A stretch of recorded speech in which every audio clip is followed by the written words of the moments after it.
Ce serpent noir à l'aspect menaçant ne vous fera aucun mal. Il n'a pas de croc. Vous avez peut-être pensé à tort que cette créature n'était autre qu'un mamba noir, mais c'est juste une couleuvre inoffensive. Il y a un signe caractéristique qui peut vous aider à déterminer si un serpent est vraiment dangereux. Les espèces sans croc n'ont pas de mécanisme de distribution du venin. Par conséquent, leurs morsures ne vous feront pas beaucoup d'effet. Mais si vous voyez un serpent avec des crocs, alors vous êtes réellement en danger. Si vous tombez sur un serpent, il est préférable de quitter la zone et de solliciter l'aide d'un professionnel de la faune pour identifier le reptile. Voici quelques conseils pour vous aider à distinguer les deux types. Observez leur comportement, leurs habitudes de nidification et leurs habitats. Certains serpents peuvent secouer leur queue en guise d'avertissement. De plus, les serpents venimeux ont généralement des têtes de forme triangulaire, comparés aux serpents non venimeux qui ont des têtes arrondies. C'est l'heure d'une petite illusion d'optique. Pouvez-vous repérer un serpent ici? Vous feriez mieux d'être attentif car un boomslang se cache dans cet arbre. Ce reptile insaisissable a maîtrisé l'art du camouflage et il aime se faire passer pour une branche. De plus, les boomslangs n'ont peut-être pas le meilleur odorat, mais ils compensent cela par leur capacité à détecter les composés chimiques présents dans l'air. En utilisant leur langue, ils rassemblent les molécules d'odeur et les pressant contre les récepteurs sensoriels de leur bouche. Ce serpent est venimeux. Regardez simplement ses crocs. Cependant, lorsqu'il ne compte pas s'en servir, le serpent n'a qu'à soigneusement replier ses crocs en arrière. Les serpents à sonnette et les humains ont quelque chose en commun. Les deux ont quantité de accessoires, faits de kératine dans leur corps. Les ongles et les cheveux humains sont faits de kératine, et la sonnette du crotal est également faite de cela. Le son caractéristique produit par ces créatures sinueuses est similaire au bruit que nous, les humains, pouvons faire lorsque nous frottons nos ongles l'un contre l'autre. Mais ces reptiles le font extrêmement vite, de sorte que cela sonne presque comme un sifflement. Chaque fois que ces serpents muennent, ils ajoutent un nouveau segment à leur sonnette. Mais ce n'est pas comme si plus un serpent était vieux, plus il aurait de segments. Leurs sonnettes peuvent s'user ou se casser, tout comme nos ongles. Les crotales, ainsi que de nombreux autres serpents, ont une oreille interne à la structure unique qui n'inclut pas de tympan. Cela signifie qu'ils ne peuvent pas capter les sons aériens comme nous le faisons. Au lieu de cela, leur oreille interne est connectée à leur mâchoire, et ils utilisent ce mécanisme pour ressentir les vibrations. Les biologistes cherchent encore à déterminer si ces serpents détectent plutôt les changements dans la pression environnante ou les vibrations mécaniques répercutées dans leur corps. Ce sont aussi des mangeurs assez sélectifs. Les serpents à sonnette ne mangent pas que lorsqu'ils ont faim, et les adultes attendant généralement environ 2 semaines entre chaque repas. Le temps qu'ils patientent peut varier en fonction de la frugalité de leur dernier repas. Ces chasseurs furtifs s'en prennent généralement aux souris, aux rats, aux écureuils et aux lapins. Mais ils ne se refuseront pas un petit oiseau s'ils parviennent à en attraper un. Les serpents à sonnette juvéniles, en revanche, ont tendance à avoir un appétit plus robuste, mangeant parfois jusqu'à 1 fois par semaine. Maintenant, regardez leurs énormes crocs. Ils sont pareils à des aiguilles hypodermiques, creuses et tranchantes, leur permettant d'injecter leur venin. Ce qui est très pratique, c'est que ces crocs sont articulés et se couchent à plat contre la mâchoire supérieure du serpent lorsque sa bouche est fermée, pour ne jaillir perpendiculairement que lorsqu'il frappe. Les mocassins d'eau, comme on les appelle, doivent ce nom à la couleur blanche à l'intérieur de leur bouche, qu'ils exhibent lorsqu'ils se sentent menacés.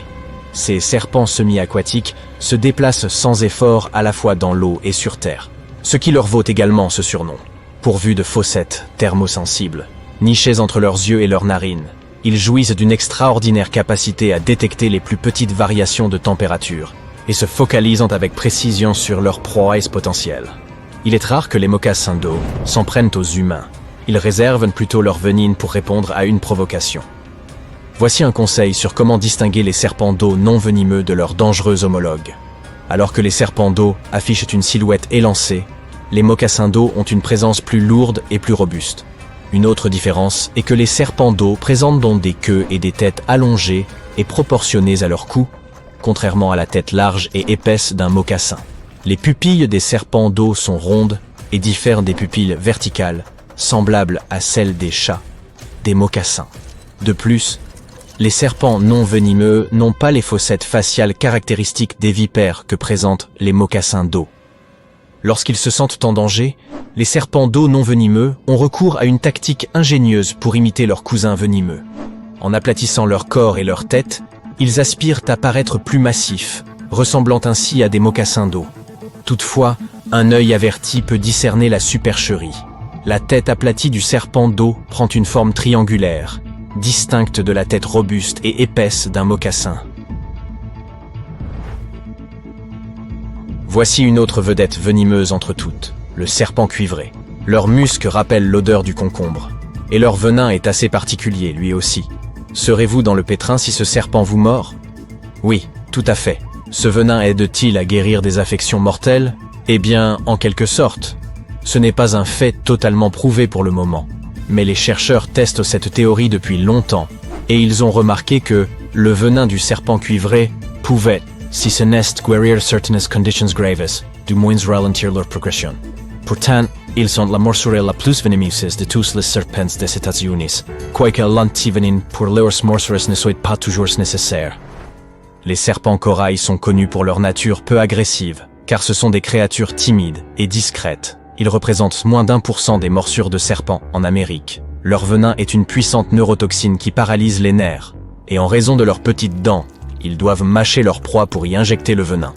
Lorsqu'il se sent menacé, le serpent corail enroule l'extrémité de sa queue pour tromper son agresseur sur l'emplacement de sa tête.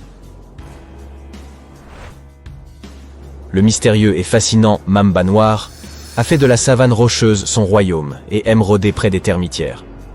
Avec une gamme de couleurs allant du gris au brun foncé, il doit son nom à l'intérieur sombre de sa bouche. Les mambas noirs figurent parmi les serpents les plus rapides au monde, atteignant des vitesses de 15 à 20 km à l'heure sur une surface plane. Malgré sa terrible réputation, les attaques non provoquées sur des humains restent à prouver, et ce serpent n'est en réalité responsable que d'un petit nombre d'incidents mortels chaque année. La vipère des pyramides possède la capacité fascinante de produire un son qui donne la chair de poule, accompagné d'une impressionnante démonstration. La forme unique de ses écailles lui permet de créer un sifflement ou un grésillement prolongé, alors qu'elle se déplace d'une manière particulièrement terrifiante. Ces sons servent d'avertissement clair à quiconque se trouverait à proximité immédiate du serpent. Malgré les nombreuses victimes qu'on peut lui imputer, sans aucun traitement, les morsures de la vipère des pyramides ne sont mortelles que dans moins de 10% des cas. Ceci contraste fortement avec le cobra royal et le mamba noir, dont les morsures non traitées sont beaucoup plus mortelles. Les vipères des pyramides sont connues pour leur extrême agressivité et leurs frappes éclairs, qui en font certains des serpents les plus vifs et les plus imprévisibles au monde. Lorsque vous vous promenez dans la nature, souvenez-vous de ne pas déranger les serpents que vous y croisez, même s'ils ne vous semblent plus tout à fait vivants. Certains serpents rusés font comme l'opossum et peuvent attaquer si on les dérange.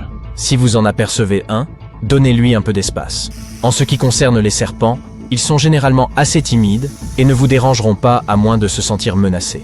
Essayer d'attraper ou de frapper un serpent est à proscrire, car c'est à ce moment que la plupart des morsures se produisent. Et ne vous laissez pas abuser par leur taille, même les plus petits serpents peuvent être dangereux.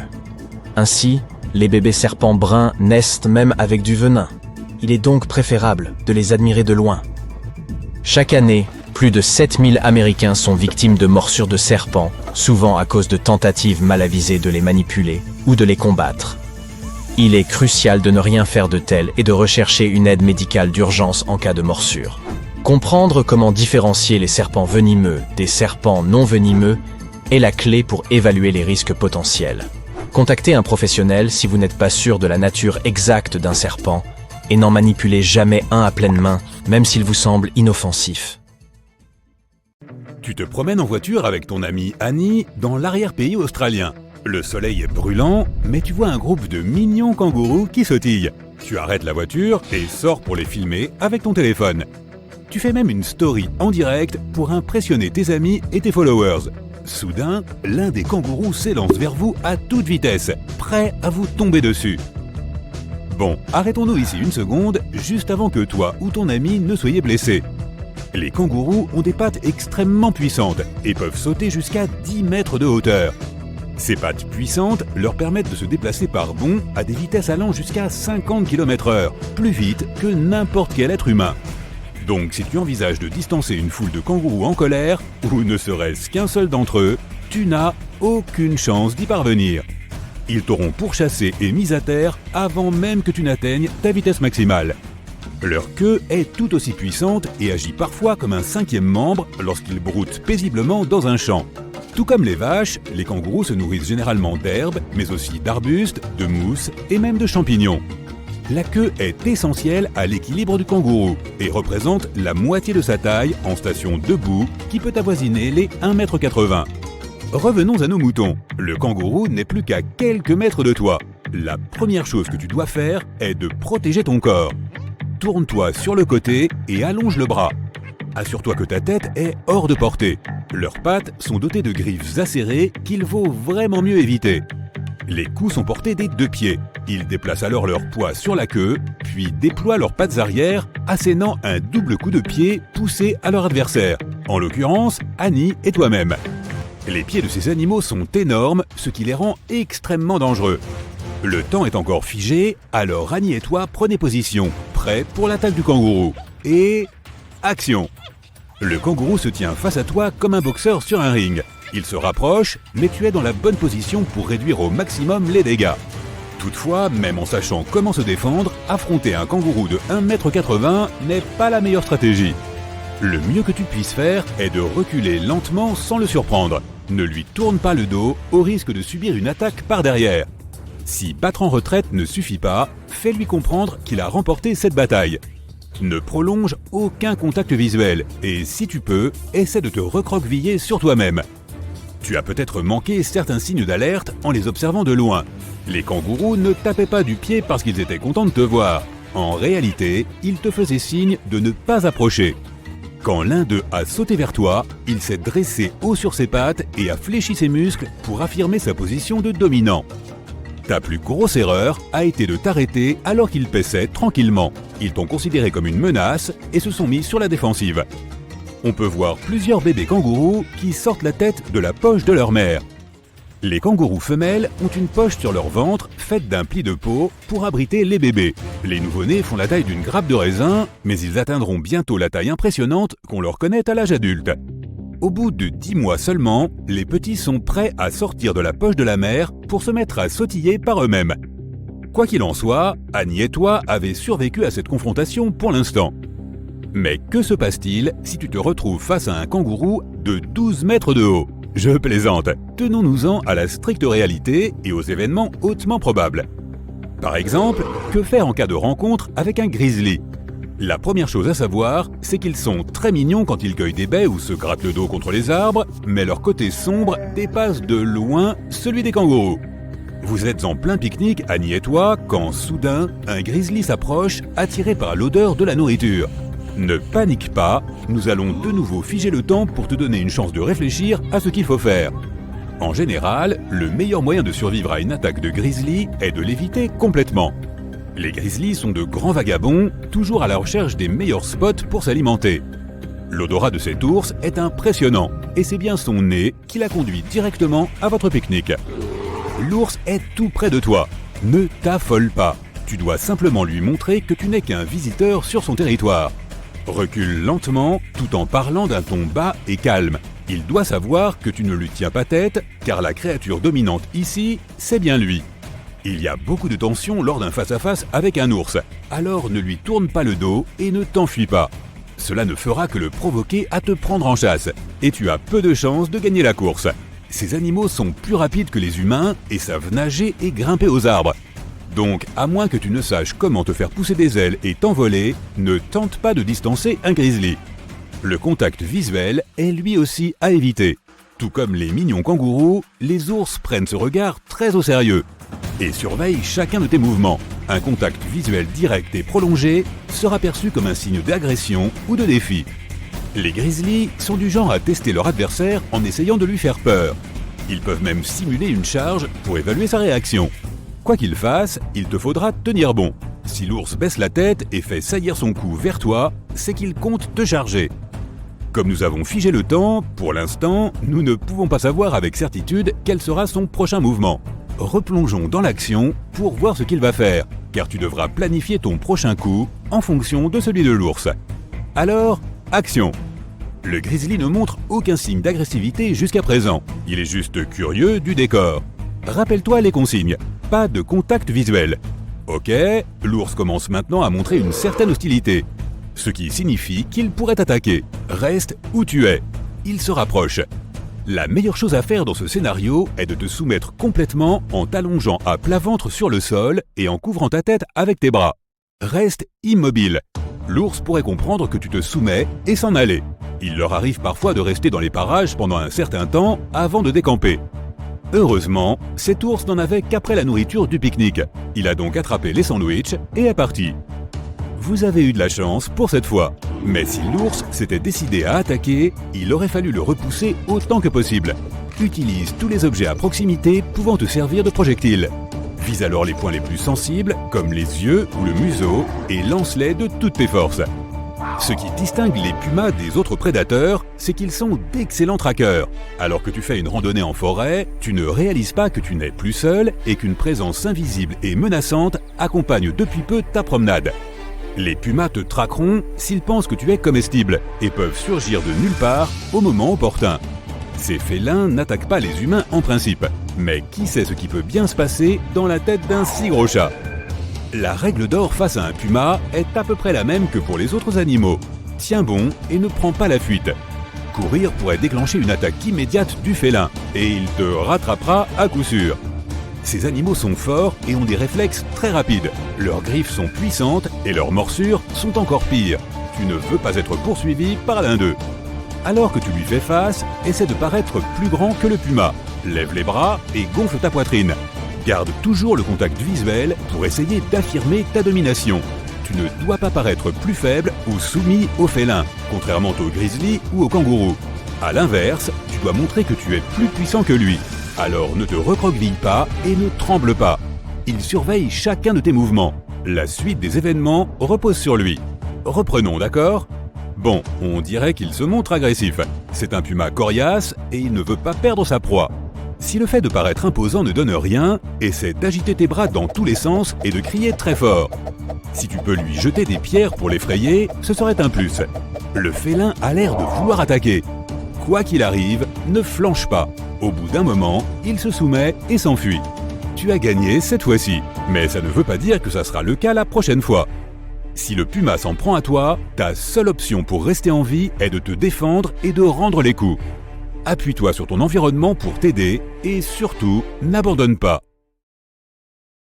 Tu survoles l'océan Pacifique quand soudain une tempête s'abat sur l'avion et le fait trembler. L'avion commence à descendre et tu perds le contrôle. Tu t'équipes rapidement d'un parachute, tu t'éjectes de l'avion et tu atterris sur une île. Heureusement que tu étais le seul à bord de l'engin qui transportait des marchandises à l'étranger. Par chance, la tempête n'a pas endommagé ton parachute. Tu te détaches et tu te diriges vers l'abri le plus proche, sous des palmiers. Tu attends la fin de la tempête. Le lendemain, le soleil brille et les vagues semblent agréables et amicales. Tu te réveilles et regardes autour de toi. Il n'y a rien d'autre qu'une grande étendue d'eau qui t'entoure de toutes parts. Il n'y a ni bateau, ni humain, ni aucun autre être vivant dans les parages. Tu parcours l'île, essayant de trouver quoi que ce soit. Tu ne sais même pas ce que tu cherches. Sur un côté de la petite île, tu vois de la ferraille et des restes de l'avion échoués sur le rivage. Tu t'y précipites et essayes de voir s'il y a quelque chose d'utile. Malheureusement, tout a été détruit, sauf une boîte scellée qui s'en est sortie. Tu l'ouvres et vois des dizaines de rouleaux de ruban adhésif de type duct tape empilés les uns sur les autres. Après avoir traversé l'île, tu retournes à ton campement traînant avec toi la boîte de ruban adhésif. Tu essayes de comprendre ce qu'il faut faire et soudain, tu as une merveilleuse idée. Certains endroits de l'île sont difficiles d'accès et comme tes chaussures sont abîmées, tu vas te fabriquer des sandales. Pour ce faire, tu attrapes quelques branches et essayes d'utiliser du ruban adhésif toilé pour faire une nouvelle paire de chaussures. Après plusieurs tentatives infructueuses, tu es sur le point d'abandonner. C'est alors que tu fixes du ruban adhésif à des morceaux d'écorce d'arbre qui sont à peu près de la taille de ton pied. Ce seront les semelles de tes nouvelles chaussures. Le ruban adhésif est lisse et ne te blessera donc pas. Après avoir ajouté plusieurs branches, tu enroules le ruban autour de tes pieds et voilà! Tu as des sandales en ruban adhésif toilé. Tu peux maintenant t'aventurer dans les parties rocheuses de l'île sans t'abîmer les pieds. En marchant le long de l'île, tu commences à sentir la chaleur. Tu enroules ta chemise autour de ta tête, mais cela ne suffit pas à te protéger. Tu utilises du ruban adhésif pour créer un chapeau à l'aide de feuilles. Tu le places ensuite sur ta tête. Tu peux maintenant partir en toute sécurité. Au bout d'un moment, tu reviens avec des objets que tu as trouvés sur l'île. En ce temps-là, tu commences à sentir ton ventre gargouiller. Ensuite, sur un récif rocheux, tu repères de gros crabes et des poissons délicieux. Mais tu ne peux pas les attraper à main nue. Tu saisis une longue branche et des feuilles de palmier et tu noues le tout pour en faire un filet. Tu utilises ensuite du ruban adhésif pour le renforcer et tu te diriges vers le récif. Tu portes tes sandales de fortune et ton chapeau pour te protéger la tête, et tu transportes le filet pour attraper des poissons. Jusqu'à présent, tu n'as utilisé que 2 rouleaux de ruban adhésif. Au bout d'un moment, tu réussis à attraper quelques poissons et crabes que tu ramènes au camp. Tu fais un feu et commences à griller tes prises. Tu es assis sur une bûche, mais ce siège n'est pas très confortable. Tu prends du ruban adhésif et tu te fais un tapis. Une fois que la nourriture est prête, tu te régales. Mais il y a un autre problème, l'eau. Il n'y a pas d'eau douce dans les environs, mais un orage se prépare. En attendant, tu prends quelques noix de coco et les manges en guise de dessert tout en buvant du lait de coco pour te rafraîchir. Tu prépares une petite hutte en rassemblant des branches et des feuilles et en les attachant ensemble pour que l'eau ne puisse pas s'infiltrer dans ta nouvelle maison. En même temps, tu crées un entonnoir avec du ruban adhésif pour recueillir l'eau de pluie. Après avoir pénétré dans l'entonnoir, l'eau est recueillie dans un étang artificiel, également fabriqué avec du ruban adhésif. À ce stade, tu as utilisé près de la moitié des rouleaux de ruban adhésif. La tempête commence à se préparer et tu restes à l'intérieur de ta hutte, où tu as ton nouveau tapis de sol. Tu t'ennuies, alors tu crées une chaise et une table avec du ruban adhésif pour rendre la cabane un peu plus confortable. Il commence à pleuvoir et tu remarques que de l'eau s'est accumulée dans le réservoir que tu as construit. Tu la bois immédiatement en utilisant une coquille de noix de coco comme verre. Ta cabane résiste à l'orage et tu t'endors sur ton matelas confortable. Le lendemain, tu vérifies la réserve de ruban adhésif et constates que tu es à mi-chemin de ton dernier rouleau de ruban. Tu as construit une hutte solide et sécurisée et tu disposes d'un approvisionnement régulier en nourriture provenant du récif. Tu as déjà passé 5 jours sur l'île. Il est donc temps de trouver un moyen de sortir. Tu as fait de ton mieux pour chercher de l'aide, mais rien. Pas un avion ou un bateau en vue. Tu cherches désespérément à sortir de là, et tu as de la chance. Tu aperçois un cargo au loin. Tu dois agir rapidement. Après avoir passé en revue ta boîte de ruban adhésif, tu décides de créer un radeau pour partir en mer. Tu rassembles suffisamment de nourriture et d'eau pour le voyage et tu te mets au travail. Tu commences par rassembler de gros rondins pour la base et tu les mets côte à côte. Tu disposes d'une corde faite d'écorce d'arbres et de feuilles pour attacher les troncs ensemble. Tu t'assures que c'est assez grand pour que tu puisses y tenir. Tu prends ensuite une autre série de rondins et tu les places sur la base, puis tu répètes le même processus pour créer une deuxième couche. De cette façon, tu minimises le risque d'affaissement. Enfin, tu colles du ruban adhésif sur tous les points faibles pour renforcer ton radeau. À l'aide de quelques branches, tu crées des rames pour avancer avec des pagaies fabriquées avec du ruban adhésif. Tu constates que tu as utilisé environ 75% de tes réserves, y compris le ruban adhésif que tu avais utilisé pour construire la cabane et les meubles. Il n'est pas aussi solide que du ruban adhésif neuf, mais il fait l'affaire. Une fois la base et les rames terminées, tu crées une petite cabane pour abriter ta nourriture et tes provisions et les protéger des vagues. Tu fabriques également un mât en bois et utilises un morceau de tissu comme voile. Tu mets le radeau sur l'eau et commences à ramer. Jusqu'à présent, tout va bien. Tu ouvres la voile et fais une pause. Tu te retournes et regardes l'île qui a été ta maison pendant les 5 derniers jours. Tu pars pour un voyage dangereux, tu risques tout, mais si tu restes trop longtemps sur l'île, tu n'y arriveras certainement pas. Cela fait déjà 1 heure et l'île est à peine visible. Mais le bateau se rapproche. Il te reste encore un rouleau de ruban adhésif à utiliser en cas d'urgence. Les eaux sont calmes et tu vois des dauphins qui nagent autour de toi.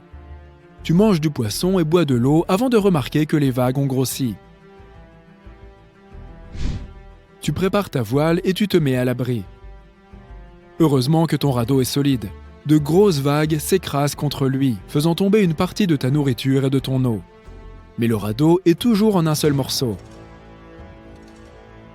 Le soleil commence à se coucher et il n'y a toujours aucun signe de vie. Tu utilises le reste du ruban adhésif pour réparer le radeau. Même si tu as perdu de la nourriture pendant la tempête, tu as ton filet pour attraper plus de poissons. Tu allumes un petit feu de camp dans une coquille de noix de coco, tu fais cuire le poisson et commences à manger. Tu te retournes et aperçois un bateau qui vient vers toi. Tu attrapes immédiatement une branche, l'allumes et l'agites pour que le bateau te voie. Il semble qu'il va te manquer, mais quelqu'un sur le bateau te remarque. Ils font descendre un bateau de secours pour te récupérer et te sauver. On peut dire que le ruban adhésif t'a vraiment sauvé la vie. Bienvenue à La Science et Toi. Alors que tu te balades dans la nature, un serpent sort des buissons et te mord la cheville. Quel malheur! Reste calme. Tu dois maintenir ton rythme cardiaque et ta pression sanguine le plus bas possible pour ralentir la propagation du venin. Retire tes chaussures et tes chaussettes. Maintenant, tu dois déterminer si la morsure vient ou non d'un serpent venimeux. Si tu vois 2 plaies profondes sur ta jambe, elles correspondent au crochet d'un serpent venimeux. Dans le cas d'un serpent non venimeux, tu verras de petites marques de dents pointues formant un U. Il existe environ 600 espèces de serpents venimeux et il faut surtout faire attention aux vipères et aux cobras. Chacun de ces serpents a un type de venin différent et nécessite donc des soins différents. Si une vipère te mord, n'appuie pas sur la blessure. Le fait d'emprisonner le venin dans une même zone pourrait aggraver les dommages causés au tissu. Tu dois rapidement te rendre à l'hôpital le plus proche pour te faire soigner. Si un cobra mord quelqu'un, il faut faire un bandage de compression sur la morsure pour empêcher le venin de se répandre dans le système sanguin. Garde un œil sur la victime pour s'assurer qu'elle respire bien, car le venin de cobra peut paralyser le diaphragme. N'essaye pas d'aspirer le venin. Il se propage si vite dans le sang que ça ne servira à rien. Observe bien le serpent et si possible, photographie-le pour le montrer au personnel médical. Essaye d'avoir une image nette. Passons maintenant aux allergies. La plupart des gens réagissent aux composés allergènes par un écoulement nasal ou des éternuements. Mais d'autres réagissent de manière beaucoup plus complexe. Une éruption cutanée peut être le signe d'une réaction allergique. Ce genre d'irritation peut apparaître 1 semaine après l'exposition aux composés allergènes. Il y a quelque temps, une personne à qui on avait installé un appareil dentaire a développé des éruptions cutanées sous sa montre et sur le ventre. Il s'est avéré qu'elle était allergique au nickel contenu dans les bagues de l'appareil. Si des cloques apparaissent sur ta peau après être exposée au soleil pendant 1 ou 2 heures, il ne s'agit pas d'un coup de soleil, mais bien d'une réaction allergique. Tu peux aussi avoir des rougeurs, boutons et desquamations. Si cela se produit, rends-toi rapidement aux urgences. On t'examinera et t'expliquera que faire. Certains médicaments peuvent être mis en cause, mais aussi des fruits comme les agrumes ou certains tubercules. Si tu es allergique au pollen, méfie-toi des fruits et légumes. Certains contiennent les mêmes protéines que celles contenues dans le pollen et ton système immunitaire y réagira comme tel en provoquant au passage des démangeaisons, un gonflement de la bouche et peut-être même du visage. Si tu souffres d'une plaie profonde à la main, la première chose à faire est d'appeler une ambulance. Tu es coincé dans une voiture en plein hiver et le froid te fait frissonner, c'est bon signe. Quand la température descend en dessous d'un niveau confortable, le corps tremble pour augmenter sa production de chaleur de près de 500%. Mais les frissons ne te réchaufferont pas très longtemps. Au bout d'un moment, tes muscles manqueront de carburant et ils cesseront de se contracter. Si une personne frigorifiée cesse de trembler et qu'elle s'endort, agis vite. Amène-la à l'abri, retire ses vêtements mouillés, frotte ses mains et ses pieds, enveloppe-la dans des couvertures et applique des compresses chaudes et sèches sur sa poitrine, son cou et son ventre. N'applique surtout pas de compresses chaudes sur ses bras ou ses jambes. La chaleur soudaine forcera le sang-froid à retourner au cœur, au cerveau et aux poumons et fera baisser la température au centre du corps. Alors que tu roules sur une route déserte, tu entends un flash d'urgence météo à la radio. Un « alerte tornade » signifie que l'une d'elles est susceptible de se former. Mais un avertissement de tornade signifie qu'une tornade est apparue sur le radar ou qu'elle a été repérée par une personne. Tu dois aussi te méfier de la grêle. Elle apparaît lorsque les courants ascendants d'un orage poussent les gouttes de pluie dans les nuages épais où elles gèlent.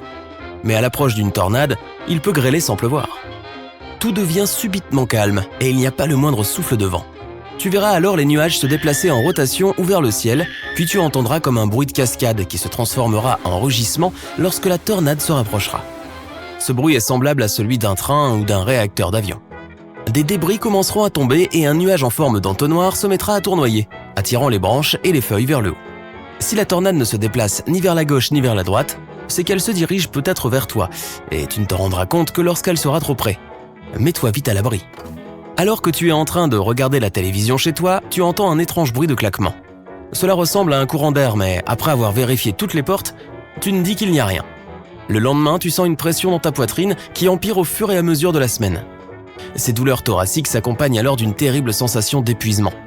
Tu te dis alors que tu as un problème de santé, mais le vrai problème vient de ta maison. Tu subis peut-être une intoxication au monoxyde de carbone.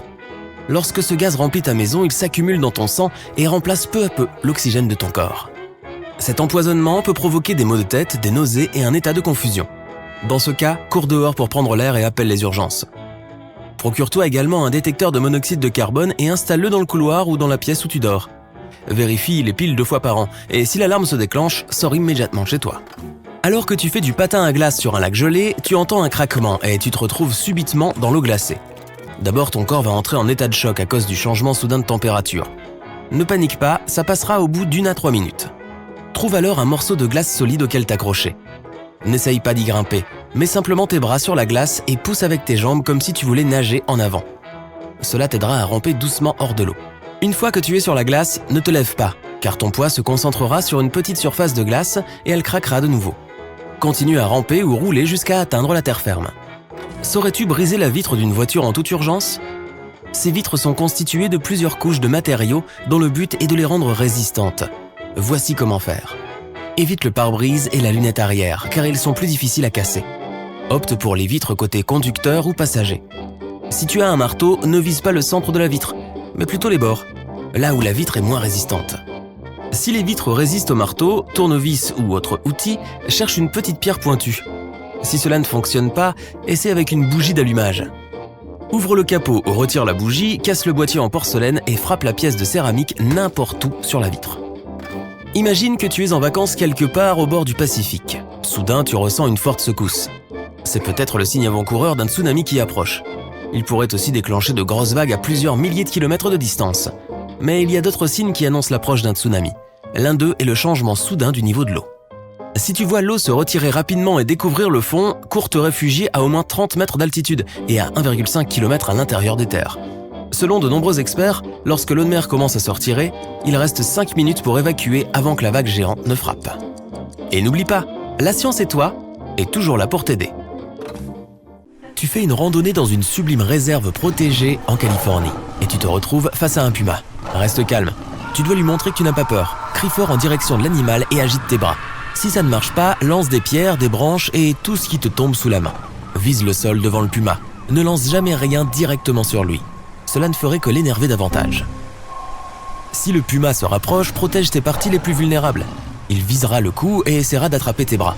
Incline donc ta tête vers l'avant pour protéger ton cou et ne fais pas de grands mouvements avec tes bras. Lorsqu'il se rendra compte que tu n'es pas un adversaire facile, le puma reculera probablement et s'enfuira.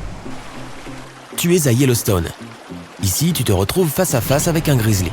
Il boit de l'eau dans un ruisseau. La distance de sécurité est de 60 mètres. Le grizzly t'a repéré. Il se dresse sur ses pattes arrière et regarde dans ta direction.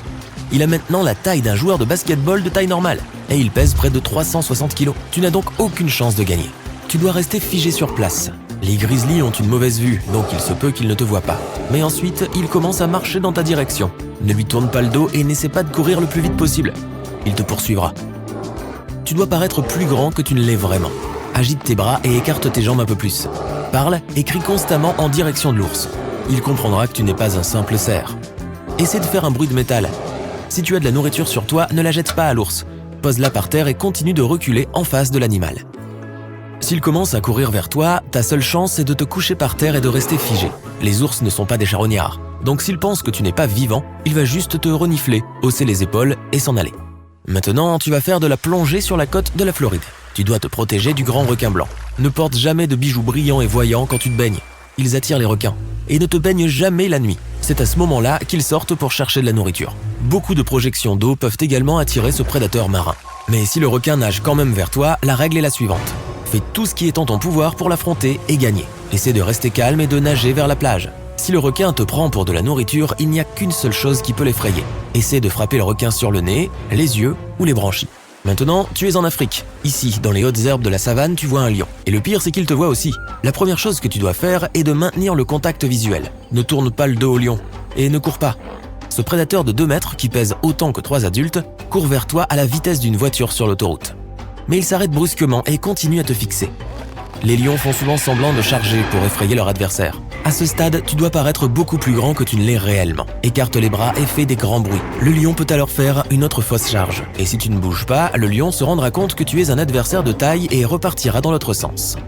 Attention, la lionne est bien plus dangereuse que le mâle. Si elle garde ses bébés, elle ne s'arrêtera jamais et tu n'auras aucune chance.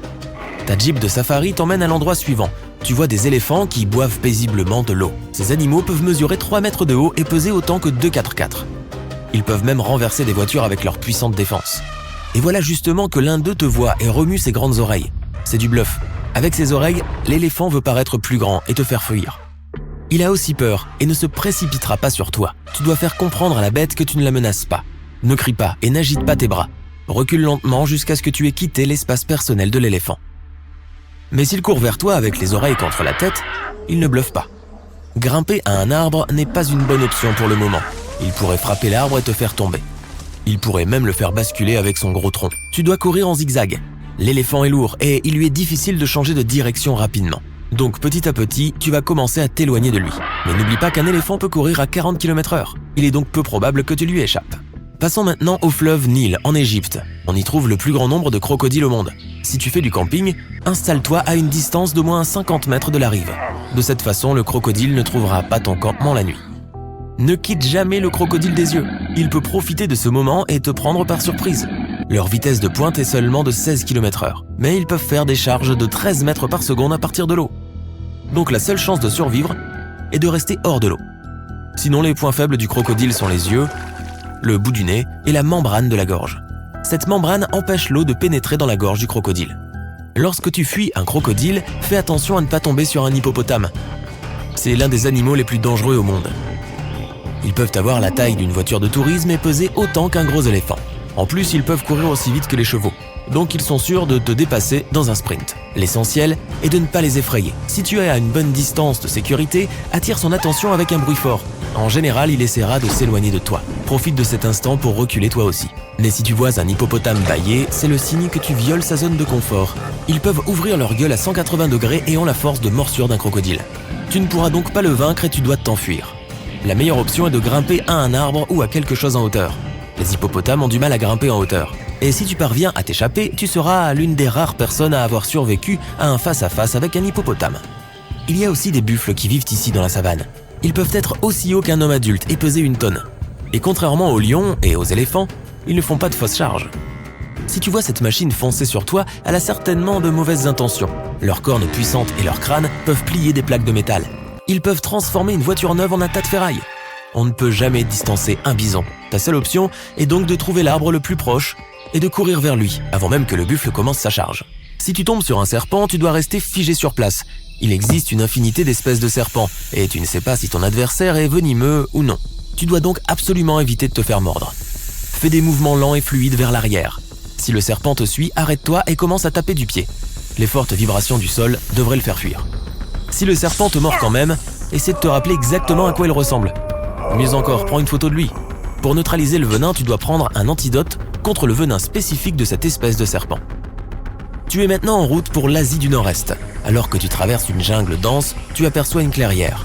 Plusieurs sangliers sauvages y broutent paisiblement. L'un d'entre eux est une femelle avec plusieurs petits. Elle est prête à tout pour les protéger. Alors elle est particulièrement agressive avec son entourage. Oups, elle t'a repéré. Prépare-toi à te défendre. Si le sanglier pousse des cris aigus et perçants, il va te frapper. La première chose à faire est de rester calme et de ne pas bouger. Tu as de bonnes chances que le sanglier continue son chemin. Mais tu vois qu'il commence à courir. Tu as alors plusieurs options. Tu peux t'enfuir. Tu peux faire face à l'ennemi ou grimper à l'arbre le plus proche. La première option est mauvaise, les sangliers peuvent courir aussi vite que Usain Bolt.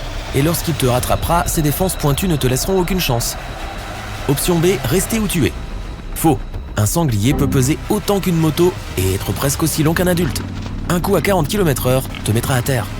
Donc la bonne option est de grimper à l'arbre le plus proche. S'il n'y a pas d'arbre, grimpe sur une voiture ou un grand rocher. Tu dois être dans une position plus élevée que le sanglier. Quand il se rendra compte qu'il ne peut pas t'atteindre, il te laissera tranquille. Globalement, la chose la plus importante est de rester à l'écart des sangliers, de ne jamais essayer de les nourrir ou de les provoquer.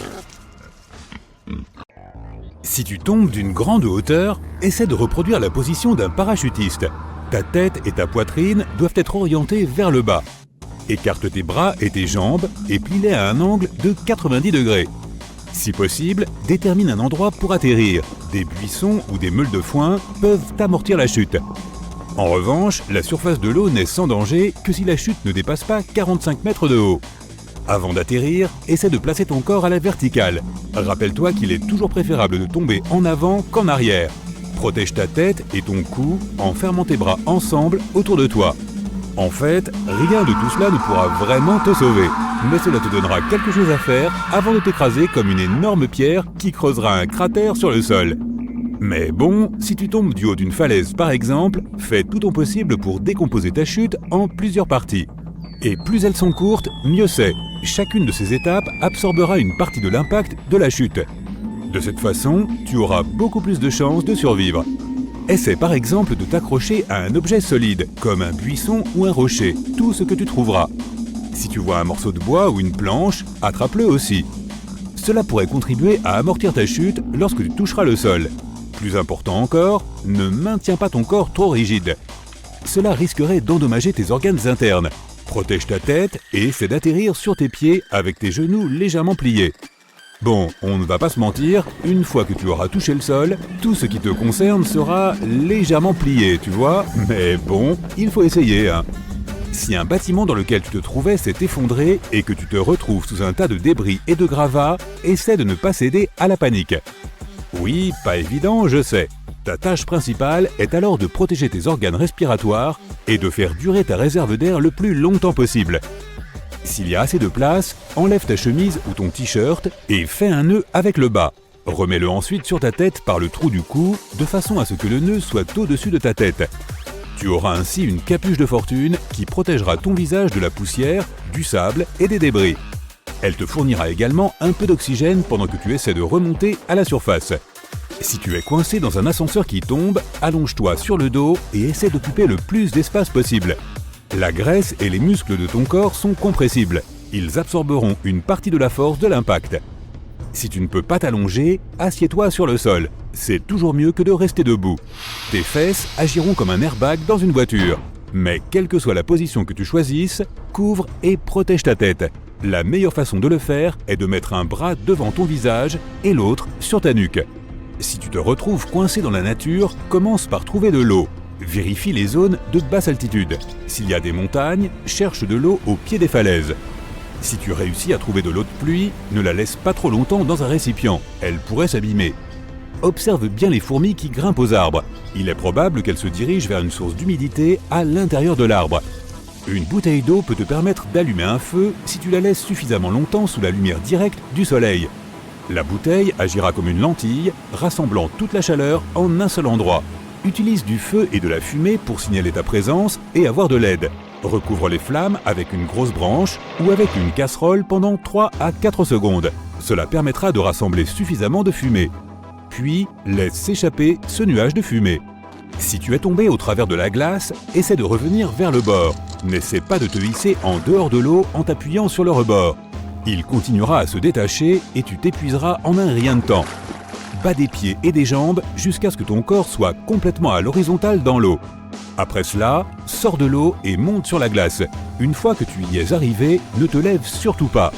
Ton poids doit être réparti sur la plus grande surface possible. De cette façon, la glace aura moins tendance à se briser. Commence donc à rouler vers le rivage comme le font les phoques. Si tu as une crampe musculaire en nageant, essaie de te tourner sur le dos et de flotter. Masse la plante de ton pied ou la partie de ta jambe qui s'est tendue par la crampe. Si tu as une crampe à l'arrière de la jambe, plie-la au niveau du genou et tire-la vers ta poitrine, tout en continuant de flotter sur le dos. essaie de soulager la crampe en tirant tes orteils vers le haut. Si tu es pris dans un incendie à l'intérieur de la maison, reste accroupi vers le sol et rampe vers la sortie la plus proche. La fumée monte généralement vers le plafond. C'est pourquoi rester au sol peut te permettre de respirer un air un peu plus frais. Si tu as un morceau de tissu ou un mouchoir, mets-le contre ta bouche. Il agira comme un filtre contre la fumée. Si tes vêtements ont pris feu, jette-toi au sol et roule d'avant en arrière. Si tu as un extincteur, dirige-le toujours vers la base des flammes. C'est beaucoup plus efficace. Et n'oublie pas que si tu casses une fenêtre, tu laisseras entrer plus d'oxygène, ce qui alimentera encore plus le feu. Et voici ce que tu dois faire pour rester en sécurité pendant une catastrophe naturelle. Si tu vois que la zone est inondée alors que tu es à l'extérieur, éloigne-toi des ruisseaux, des collecteurs d'eau pluviale ou des rivières. Essaie de rejoindre un terrain plus élevé. Si tu es coincé chez toi, monte sur le toit si tu penses que c'est suffisamment sûr. Si une tornade se dirige vers toi et que tu n'as pas le temps de t'échapper, trouve un fossé ou un renfoncement. Allonge-toi et couvre-toi la tête avec tes bras ou tes vêtements. Si une tornade se produit alors que tu es à l'intérieur et qu'il n'y a pas de sous-sol dans ta maison, cache-toi dans une baignoire. Utilise un oreiller pour protéger ta tête de tout type de débris susceptibles de tomber. Sache que la plomberie dans les murs de la salle de bain renforce la structure de l'endroit. Mais si ta salle de bain a des fenêtres ou un mur donnant sur l'extérieur, choisis un endroit plus sûr, par exemple un placard. Plus il y a de murs qui te séparent de la tornade, mieux c'est. Si tu es dehors pendant un orage et que tu sens soudain tes cheveux se hérisser, c'est le signe que la foudre est sur le point de frapper. Ta peau peut commencer à fourmiller et il est probable que tu entendes des cliquetis ou des bourdonnements. Accroupis-toi immédiatement et place ta tête entre tes genoux. Mais même si tu dois te mettre le plus bas possible, ne t'allonge surtout pas. La seule chose qui doit toucher le sol est la plante de tes pieds. Garde les talons joints, de cette façon, au lieu de parcourir tout ton corps, l'électricité aura tendance à entrer dans un pied et à sortir par l'autre. Tu peux aussi te couvrir les oreilles avec tes mains pour éviter une perte d'audition. Si tu es perdu dans le désert, déplace-toi aux premières heures du matin. De cette façon, tu éviteras les plus grosses chaleurs.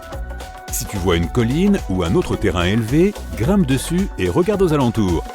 Tu pourras peut-être apercevoir de la verdure, des bâtiments ou une route.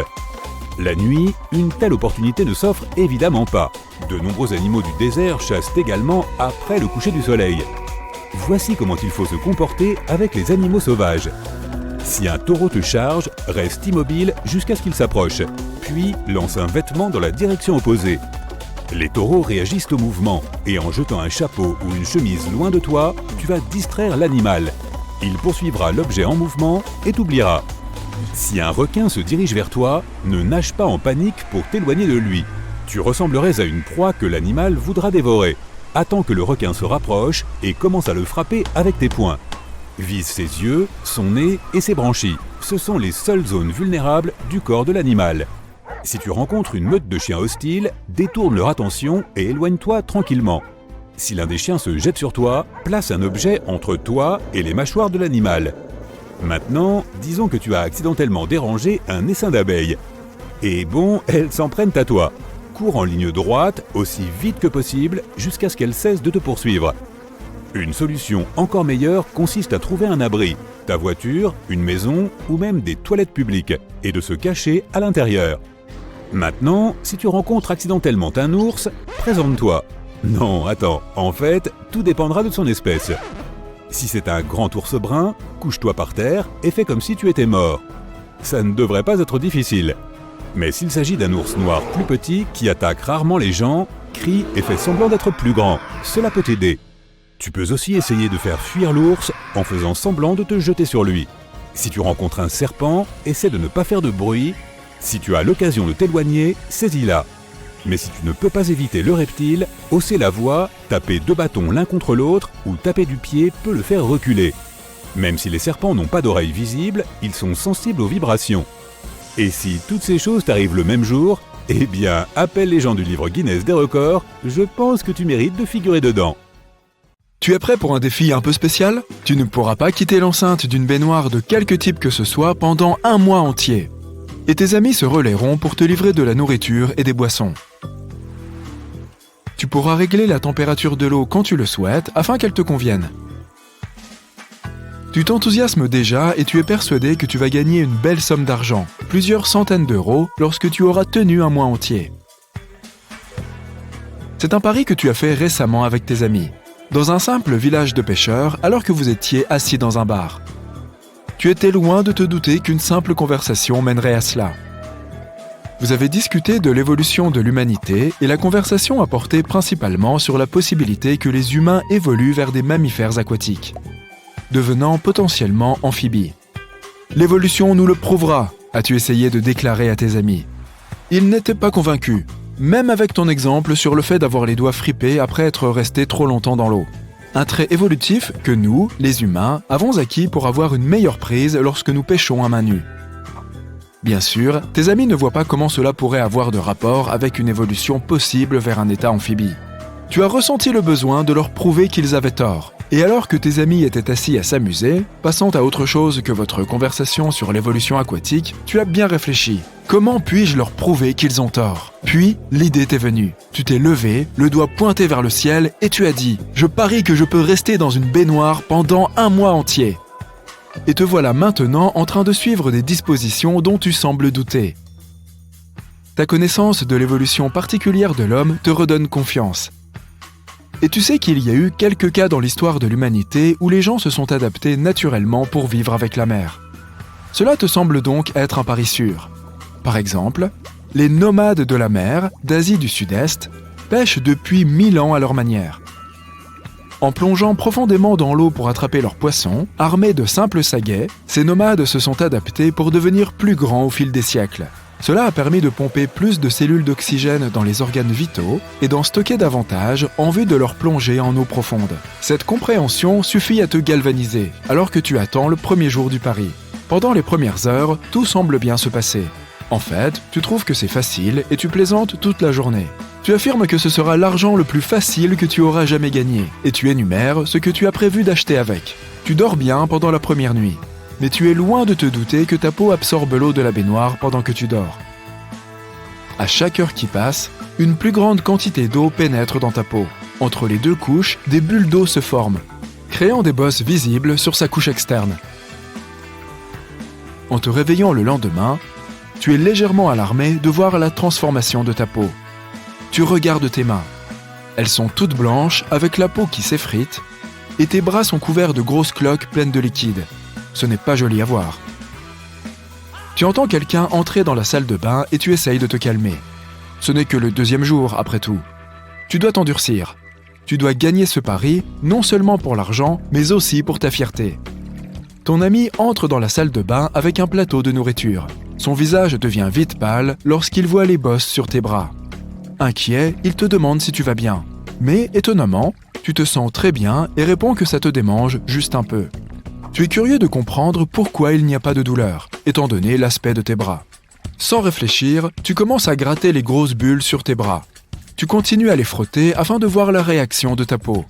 Tu as maintenant comme une sensation de liberté lorsque tes bras sont exposés, comme si tu t'étais débarrassé d'un poids inutile. Tu te retrouves avec une nouvelle couche d'écailles à la place de la peau. Ton ami te demande de mettre fin au pari, étant donné ce changement soudain d'apparence. Mais tu affirmes que tu vas bien et que tu veux continuer. L'enjeu est trop important et tu veux désespérément gagner. Alors que ton ami accepte et part, tu demandes à poursuivre dans un jacuzzi. Ton souhait est exaucé, et maintenant, non seulement tes amis viennent te rendre visite, mais aussi les membres du village, très curieux, car des événements comme celui-ci ne restent pas secrets longtemps dans un village aussi petit. Au fil des jours, d'autres écailles apparaissent à la place de ta peau, couvrant tes jambes, tes bras et le bas de ton corps. Ta peau est encore visible sur la majeure partie de ton corps, mais les écailles se répandent rapidement, de la même façon qu'une éruption cutanée. Il ne faut pas longtemps pour que tu te lasses du jacuzzi, et tes amis sont heureux de te déplacer vers la piscine du village, pas très loin de la mer. Tu entres maintenant dans la dernière semaine du pari, et tout le village est au courant pour toi, l'homme-poisson. Ce que tu trouves incroyable, c'est que lorsque les gens te rendent visite dans la piscine, il n'y a ni peur ni jugement. Les gens sont simplement ravis et intrigués par le spectacle que tu leur offres. La piscine est grande, mais pas chauffée. Un adolescent te demande si tu as assez chaud. Mais tu ne remarques pas du tout le froid et tu te sens plutôt à l'aise. Ton régime alimentaire a beaucoup changé. Tu manges principalement du poisson. Des palmes ont poussé entre tes doigts et tes orteils, et de petites fentes de chaque côté de tes côtes se sont ouvertes, formant des branchies qui te permettent de respirer sous l'eau. Tout en continuant à évoluer, tu essayes de te rassurer en te disant que c'est presque fini et que gagner ce pari était tout ce qui comptait. Tu repenses à ce qui s'est passé il y a presque un mois lorsque toi et tes amis avaient fait ce pari. Tu considères tout cet argent. Tout cela en aura bientôt valu la peine. Et puis, tu peux toujours revenir à la normale. Ce ne sera sûrement que temporaire. Le dernier jour du pari arrive enfin. Une grande fête a été organisée pour célébrer ta victoire. Tous les villageois assistent à la célébration. Il y a un orchestre et un grand festin pour tout le monde. Tu t'amuses avec les villageois, préférant rester dans ta piscine, bien sûr. Les adolescents te lancent des poissons et tu les attrapes au vol dans ta bouche en riant à tes propres dépens. Tu sautes en l'air, exécutant des tours pour les villageois qui applaudissent à chaque fois. Au fur et à mesure que la fête se prolonge, tu te détaches lentement de la célébration, méditant tout seul dans ta piscine. Tu sens que tu te lasses des festivités et de l'attention. Tu regardes les villageois rire et faire la fête. Tu penses que tu n'es plus à ta place dans ce petit village. Tu ressens une envie soudaine de partir et la fête ne t'intéresse plus. L'argent du pari ne t'intéresse pas non plus. Il ne t'importe plus d'avoir prouvé que tout le monde avait tort. Tu ne ressens que l'envie d'être libre. Tu nages jusqu'au bord de la piscine. Il fait nuit, donc personne ne peut voir ta tentative d'évasion. En t'extirpant, le poids de ton corps hors de l'eau est si lourd et tes jambes et tes bras sont si faibles que tu t'effondres et dois ramper très lentement vers la plage. Finalement, tu arrives au bord de la plage et tu t'effondres en arrivant dans l'eau, à bout de souffle. Les petites vagues d'eau salée que tu sens éclabousser ton visage te revigorent après ton périple épuisant. Une fois que tu as rassemblé assez d'énergie, tu commences à nager vers des eaux plus profondes. Et, comme un poisson dans l'eau, tu nages avec aisance. Ce que tu ressens en ce moment, c'est d'avoir été dans une cage toute ta vie. Maintenant, tu es enfin libre. La sensation grisante de l'eau et de son étendue illimitée te semble paradisiaque. Alors que tu nages plus loin dans la mer, tu t'arrêtes soudain pour regarder le village pendant un instant. Tu fais une pause et tu regardes ce qui était autrefois tout ce que tu connaissais, et tu écoutes les sons étouffés au loin en réfléchissant à ton ancienne existence. Tu ne ressens aucune émotion en regardant en arrière, sans regret ni remords. Tu plonges dans l'eau, prêt à recommencer la nouvelle vie sous la mer. Oh, tu te retrouves dans de l'eau froide jusqu'au cou. Tu es entouré de glace, tu dois te sortir de là. Lorsque tu nages dans de l'eau glacée, ton corps peut éprouver un certain choc. Tes réflexes risquent de te pousser à halter, mais ne le fais pas. Essaie simplement de garder la tête hors de l'eau. Débarrasse-toi de tout objet lourd comme les bottes, les vestes ou les sacs à dos. Lorsque tu atteins la glace, n'essaie pas juste d'en sortir. Ce n'est pas exactement comme une piscine. Essaie plutôt de te mettre en position horizontale et utilise tes jambes pour nager sur la glace. Serre-toi de tes mains pour te hisser hors de l'eau. Une fois à la surface, roule de côté en t'éloignant du bord, puis rampe, puis marche. Si tu t'aventures dans la nature, il est préférable de préparer quelques affaires à l'avance. Fabrique ton propre allume-feu à la maison. Fais chauffer de l'eau dans une casserole, mets-y un récipient en pyrex et fais-y fondre de la paraffine. Prends ensuite une boîte à œufs et mets des peluches de séchage dans chaque section. Remplis-les de paraffine, puis attends que tout soit solide et découpe chaque petite section. Il suffit d'un seul de ces petits morceaux pour démarrer un feu bien plus facilement. Le fil dentaire peut être très pratique pour survivre dans la jungle. Tu peux l'utiliser comme fil de pêche avec une languette de boîte de conserve comme hameçon. Il peut aussi être utilisé comme corde à linge si tu le tends entre deux arbres. Il a l'air un peu fragile, mais un seul morceau de fil peut supporter jusqu'à 2,2 kg. Il est aussi très inflammable, donc si tu as du mal à allumer un feu, tu peux utiliser quelques mètres de fil dentaire pour le démarrer. Tu peux fabriquer une corde très solide avec une simple bouteille en plastique, si tu as une bonne paire de ciseaux. Coupe le goulot de la bouteille pour qu'elle ressemble à une tasse haute et étroite. Puis, découpe-la comme certaines personnes épluchent une orange, en tournant en rond et en faisant une spirale. Tâche de garder la même largeur durant tout le processus. Le résultat sera beaucoup plus long et plus solide que ce à quoi tu t'attends. Tu peux l'utiliser pour attacher des bâtons ensemble, pour faire une hutte, ou tu peux l'enrouler autour de ton sac à dos au cas où il se déchirerait ou autre. Le sucre peut être nocif pour les dents, mais il a un super pouvoir plutôt chouette. Il suffit d'en verser sur un morceau de tissu et de l'utiliser comme un pansement. Oh, c'est délicieux! Les moustiques peuvent être très pénibles et il y en a beaucoup partout. Tu peux fabriquer ton propre répulsif à insectes pour éloigner ces petites bêtes exaspérantes. Il suffit d'une orange, d'un citron ou de tout autre agrume. Ils sont pleins d'huiles essentielles que les moustiques ne peuvent pas supporter. Épluche une orange et frotte son écorce directement sur ta peau, en veillant à la presser légèrement au préalable pour faire ressortir les précieuses huiles essentielles. Une autre bonne façon de tenir les moustiques à distance est d'ajouter un peu de peau d'orange à ton feu de camp. Cela libère les huiles essentielles dans l'air. Tu commences à avoir faim, mais tu n'as rien pour allumer un feu. Vide tes poches, il y a peut-être quelque chose là-dedans que tu pourras utiliser comme allume-feu de fortune. Si tu disposes d'une pile et d'un emballage de chewing-gum métallique, tu as ce qu'il te faut. Coupe une fine bande de l'emballage, assez longue pour pouvoir joindre les deux côtés de la pile. Le milieu de la bande doit être plus fin que les extrémités.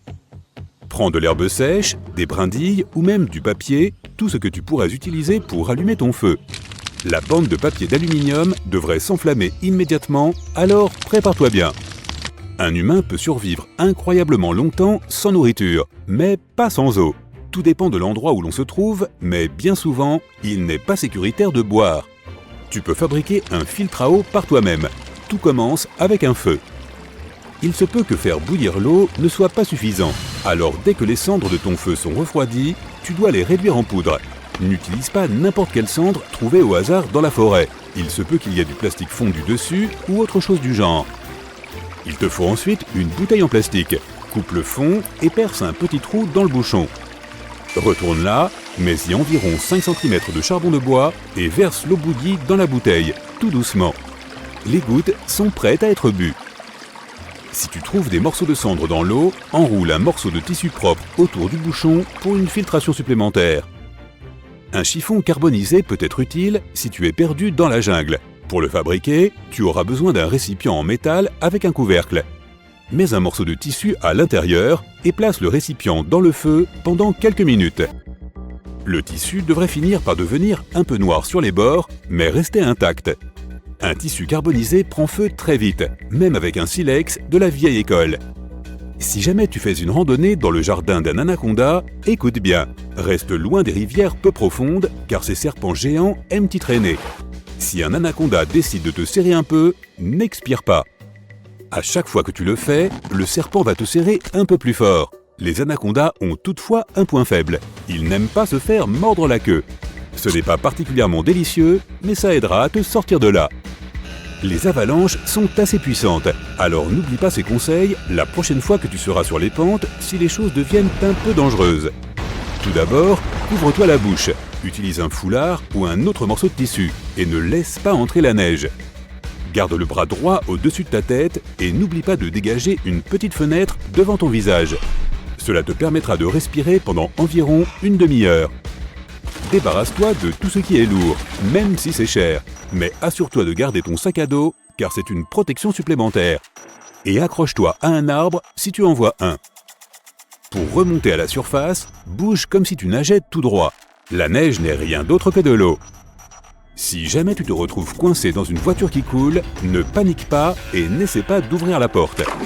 La pression de l'eau de l'extérieur risque d'être trop forte, tu ne feras que gaspiller une énergie précieuse et cette porte ne s'ouvrira pas. Le meilleur moyen de s'échapper serait de passer par les fenêtres. Il suffit de les baisser et de s'enfuir à la nage. Si tu n'es pas un bon nageur, tu peux essayer de créer ton propre dispositif de flottaison de fortune, comme un sac en plastique avec de l'air emprisonné à l'intérieur. Fais un nœud dedans et assure-toi qu'il est bien serré. La bouteille en plastique serait une bonne option, mais une seule ne suffira probablement pas. Tu peux aussi utiliser un imperméable ou un de ces pantalons étanches, ou même une poubelle à l'envers. Si tu as un problème de voiture la nuit, dans la forêt par exemple, tu as besoin de lumière pour voir ce que tu fais. Tout ce qu'il te faut, c'est une bouteille d'eau ou un pichet, ou même un bocal à cornichons rempli d'eau. Il te suffit de l'attacher à un projecteur, et voilà, l'eau va diffuser la lumière pour que tu puisses mieux voir. Parfait pour monter une tente de secours ou trouver du bois pour un feu. Les pots Mason, ces pots à cornichons, sont très pratiques pour conserver les allumettes. Si tu campes dans une forêt, il est vraiment important de cacher ces allumettes dans un endroit sec et bien sécurisé. Pour le rendre encore plus pratique, prévois un couvercle rabattable. Découpe les bandes sur le côté de tes boîtes d'allumettes et colle-les sur le couvercle de ton pot en verre. Avant ta prochaine grande aventure en plein air, assure-toi d'avoir fait le plein de chocolat noir. Le chocolat est probablement le plus délicieux des aliments de survie, mais c'est aussi l'un des meilleurs. Il est riche en calories et il aide vraiment à remonter le moral. De plus, tu n'as même pas besoin d'une fourchette, d'une assiette ou d'un feu pour le déguster. Une dernière astuce pour aujourd'hui, les amis. Tu as toujours du mal à allumer ce feu? Ne cherche pas plus loin que ce sac de chips que tu as secrètement caché à tes compagnons de camping. Les chips à base de maïs se trouvent partout de nos jours, et en plus de leur goût délicieux et de la couleur bizarre qu'elles donnent à tes doigts, elles ont un autre tour dans leur manche. Tu peux les utiliser pour rallumer un feu. Ce genre de chips est inflammable, alors fais-en un petit tas et garde ce drôle de bois sec à portée de main. Ton feu prendra en quelques secondes. Ces déserts arides qui s'étendent à perte de vue semblent sans vie de prime abord. Mais parmi ces sables, il est aussi possible de rencontrer des créatures dangereuses et parfois effrayantes. Certaines d'entre elles ne peuvent présenter qu'un léger risque pour notre santé, mais d'autres resteront à jamais gravées dans ta mémoire. Faisons leur connaissance, en commençant par les plus modérément dangereuses et en terminant par les véritables cauchemars. Tu marches dans le désert et tu vois un gros ours en peluche, les bras grands ouverts. Tu en déduis qu'il s'agit probablement d'un mirage, mais tu t'approches tout de même. Tu avais vu juste, ce n'est pas une peluche mais un cactus géant. Et il y a quelque chose d'étrange à son sujet. Grâce à son étrange pilosité, ses branches semblent s'apparenter aux bras d'un ours en peluche. Il ne s'agit cependant pas de fourrure, mais de milliers de fines aiguilles. Et c'est la raison pour laquelle il ne faut surtout pas s'en approcher. Ce cactus se nomme Cylindropuntia bigelovi, ou Cholla urson. Il pousse dans les zones désertiques de l'Arizona et dans le nord du Mexique. Ne t'inquiète pas, ce cactus ne t'attaquera pas pour autant, mais il s'accrochera à ta peau ou à tes vêtements si tu as le malheur de le toucher. Ce manteau de fourrure protège le cactus des animaux, crée de l'ombre et le protège de la chaleur. Les branches latérales sont les parties les plus importantes de la plante, car elles réalisent la photosynthèse et accumulent une grande quantité d'humidité à l'intérieur. Ainsi, malgré tous les dangers qu'il présente, ce cactus peut s'avérer utile pour les gens qui se déplacent dans le désert. Et le danger ici, ce sont les aiguilles. Si tu les regardes de plus près, tu remarqueras leur aspect barbelé. Il suffit de les toucher pour que des centaines d'épines s'enfoncent dans ton doigt.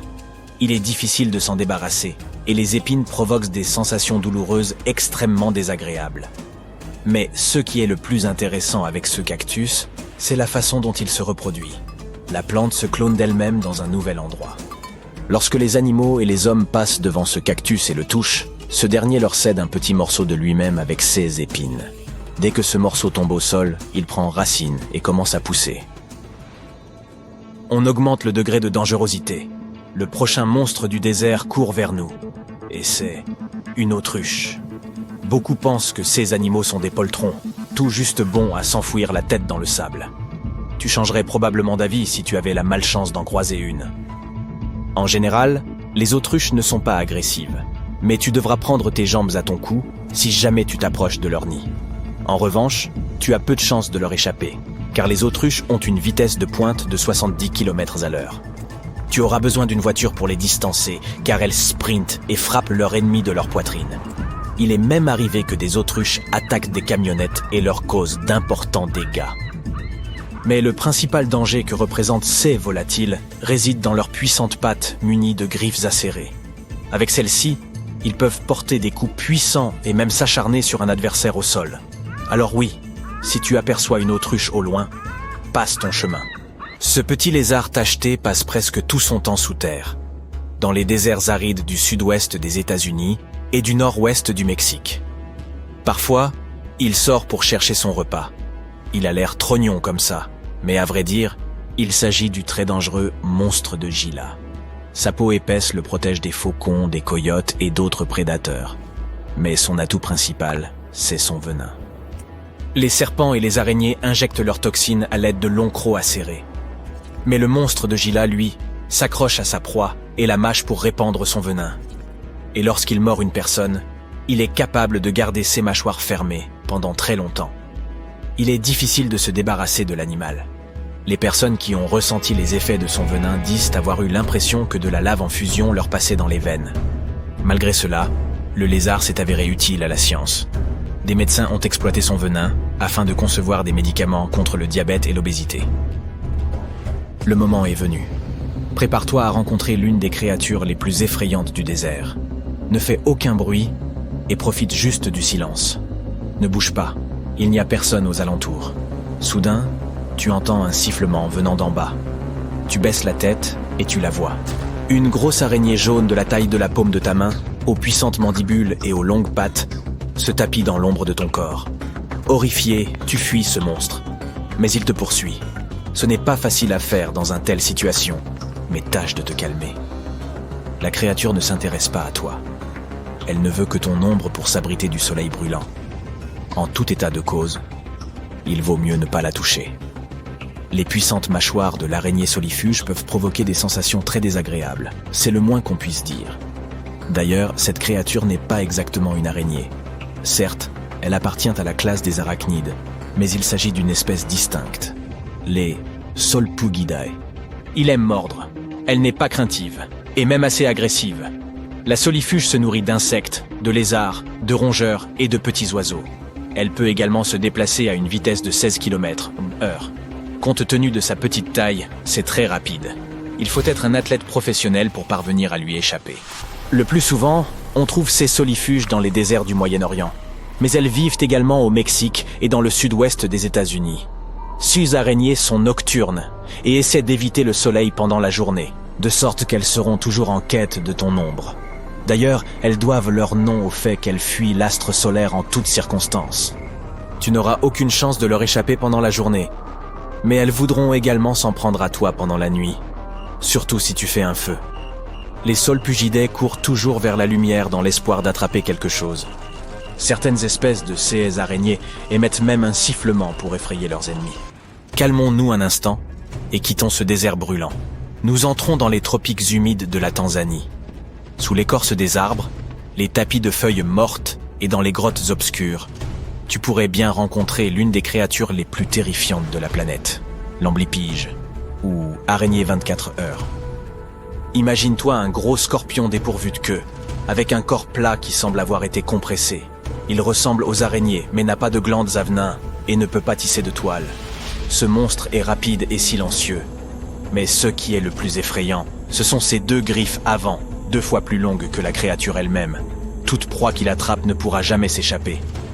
Sa vie entière passée dans une grotte sombre a altéré sa vue et l'amblypyge essaie donc d'éviter la lumière du soleil. Lors de la mue, il grimpe au plafond et se débarrasse lentement de son ancienne peau. Imagine-toi diriger ta lampe à cet endroit pour y apercevoir de petits cocons, d'où sortent des araignées pâles aux pattes excessivement longues. Si tu croises cette créature dans la vraie vie, garde ton calme et éloigne-toi lentement le plus loin possible. Reste sur tes gardes. L'amblypyge peut se glisser sous tes vêtements en un clin d'œil et te mordre à l'abdomen. Et ce n'est rien à côté de ce qui t'attend. Bon, d'accord, c'est une blague.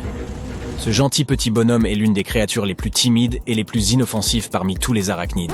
Il a peur de nous et ne s'en prendra jamais à toi. Beaucoup le trouvent majestueux et gardent des amblypyges dans des terrariums faits de verre.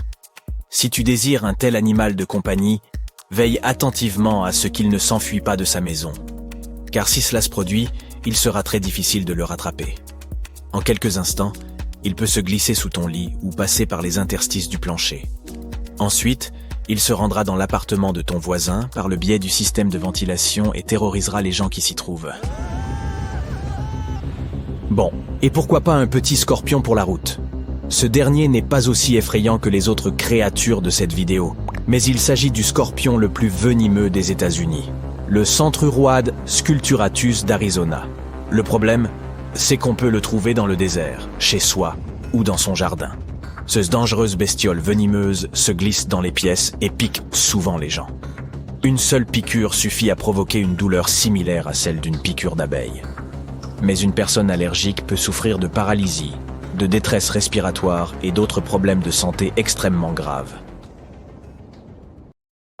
Un coucher de soleil violet.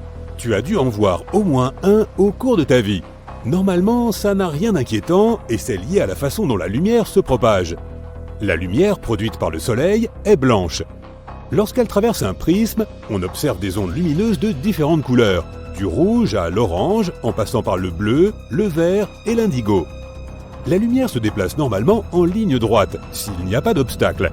Les ondes lumineuses les plus courtes, notamment les bleues et les violettes, sont plus facilement dispersées lorsqu'elles rencontrent ces obstacles, comme les molécules et les aérosols présents dans l'atmosphère.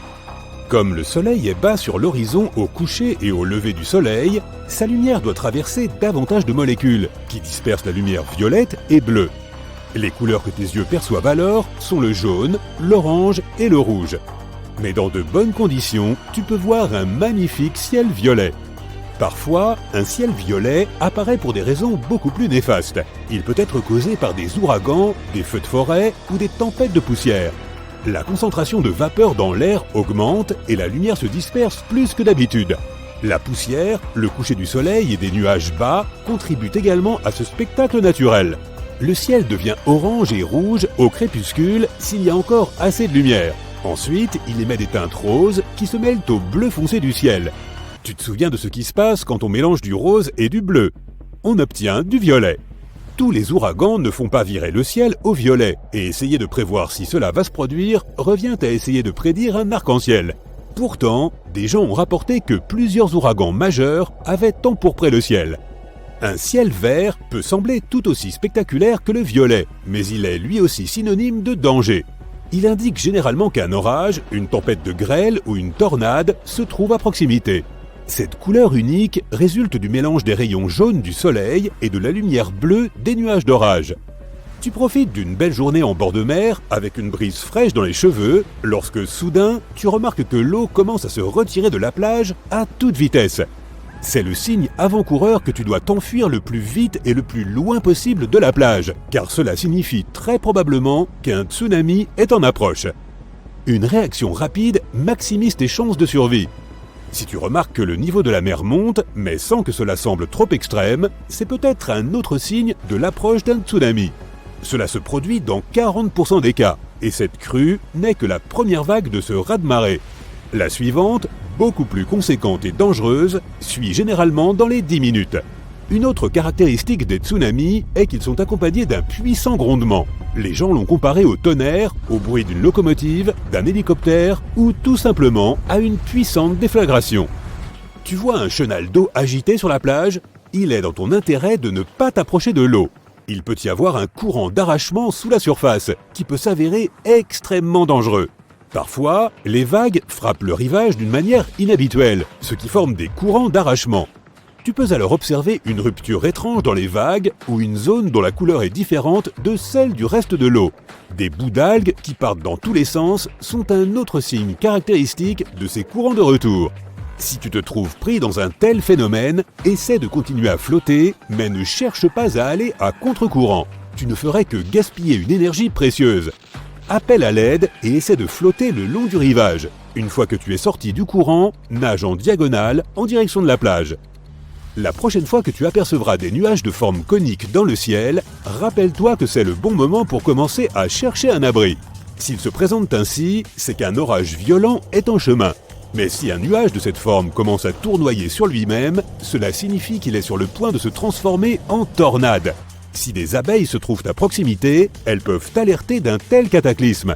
Ces petites bêtes travailleuses deviennent plus actives que d'habitude lorsqu'elles sentent qu'une tempête est en approche. Elles accélèrent pour récolter plus de nectar avant que l'orage n'arrive. Et une fois qu'elles ont terminé, elles reviennent toujours à la ruche 10 à 15 minutes avant une forte pluie. Et ce, même s'il n'y a pas de signes évidents de son arrivée. Leur secret? Des poils supersensibles sur leur dos qui peuvent capter les accumulations électrostatiques des nuages orageux. Depuis des siècles et des siècles, les gens ont remarqué que les animaux se comportaient bizarrement quelques jours avant un grand tremblement de terre. Les chiens n'arrêtent pas d'aboyer, les vaches cessent de produire du lait, et les crapauds, les rats et les serpents désertent leur habitat. Il semble que les bêtes puissent ressentir les premières ondes de choc plus faibles que les humains ne remarquent même pas.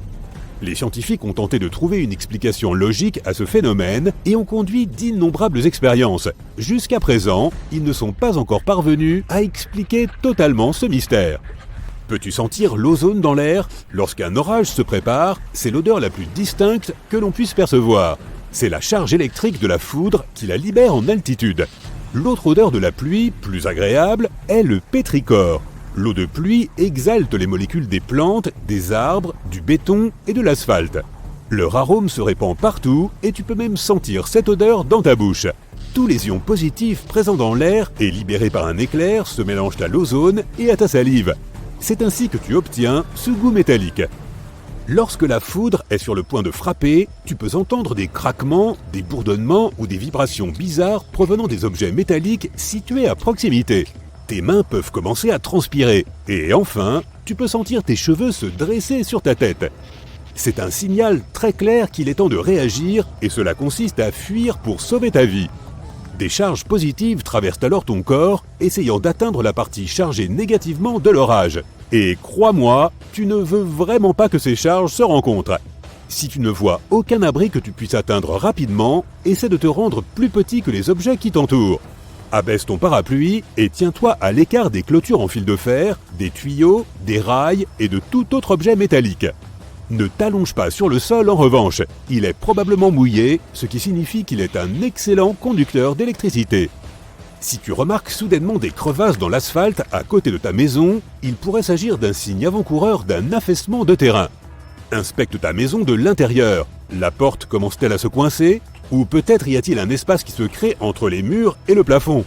Des placards et des tiroirs de cuisine inégaux, des sols inclinés, des escaliers qui commencent à pencher, des infiltrations après chaque pluie et des moulures qui se déplacent sont autant de signes qu'une doline est sur le point de s'ouvrir.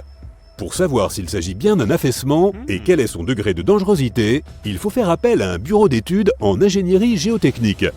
Si tu tombes sur une doline préexistante, tu dois rester à l'écart de la zone. Installe une clôture ou une corde afin de la rendre moins dangereuse pour les passants. Enfin, tu auras besoin de l'aide d'un professionnel pour la combler. Certains volcans hurlent lorsqu'ils sont sur le point d'entrer en éruption. Les petites secousses qui se produisent souvent au préalable génèrent un bourdonnement. Il est généralement inaudible à l'oreille humaine, mais il atteint parfois une fréquence qui permet d'entendre cet étrange grondement provenant du sol. Ce bruit est connu sous le nom de trémor harmonique. Dans le cas de certains volcans, il s'agit du bruit des bulles de magma qui vibrent lorsqu'elles traversent les fissures de la croûte terrestre, mais ce n'est pas toujours le cas.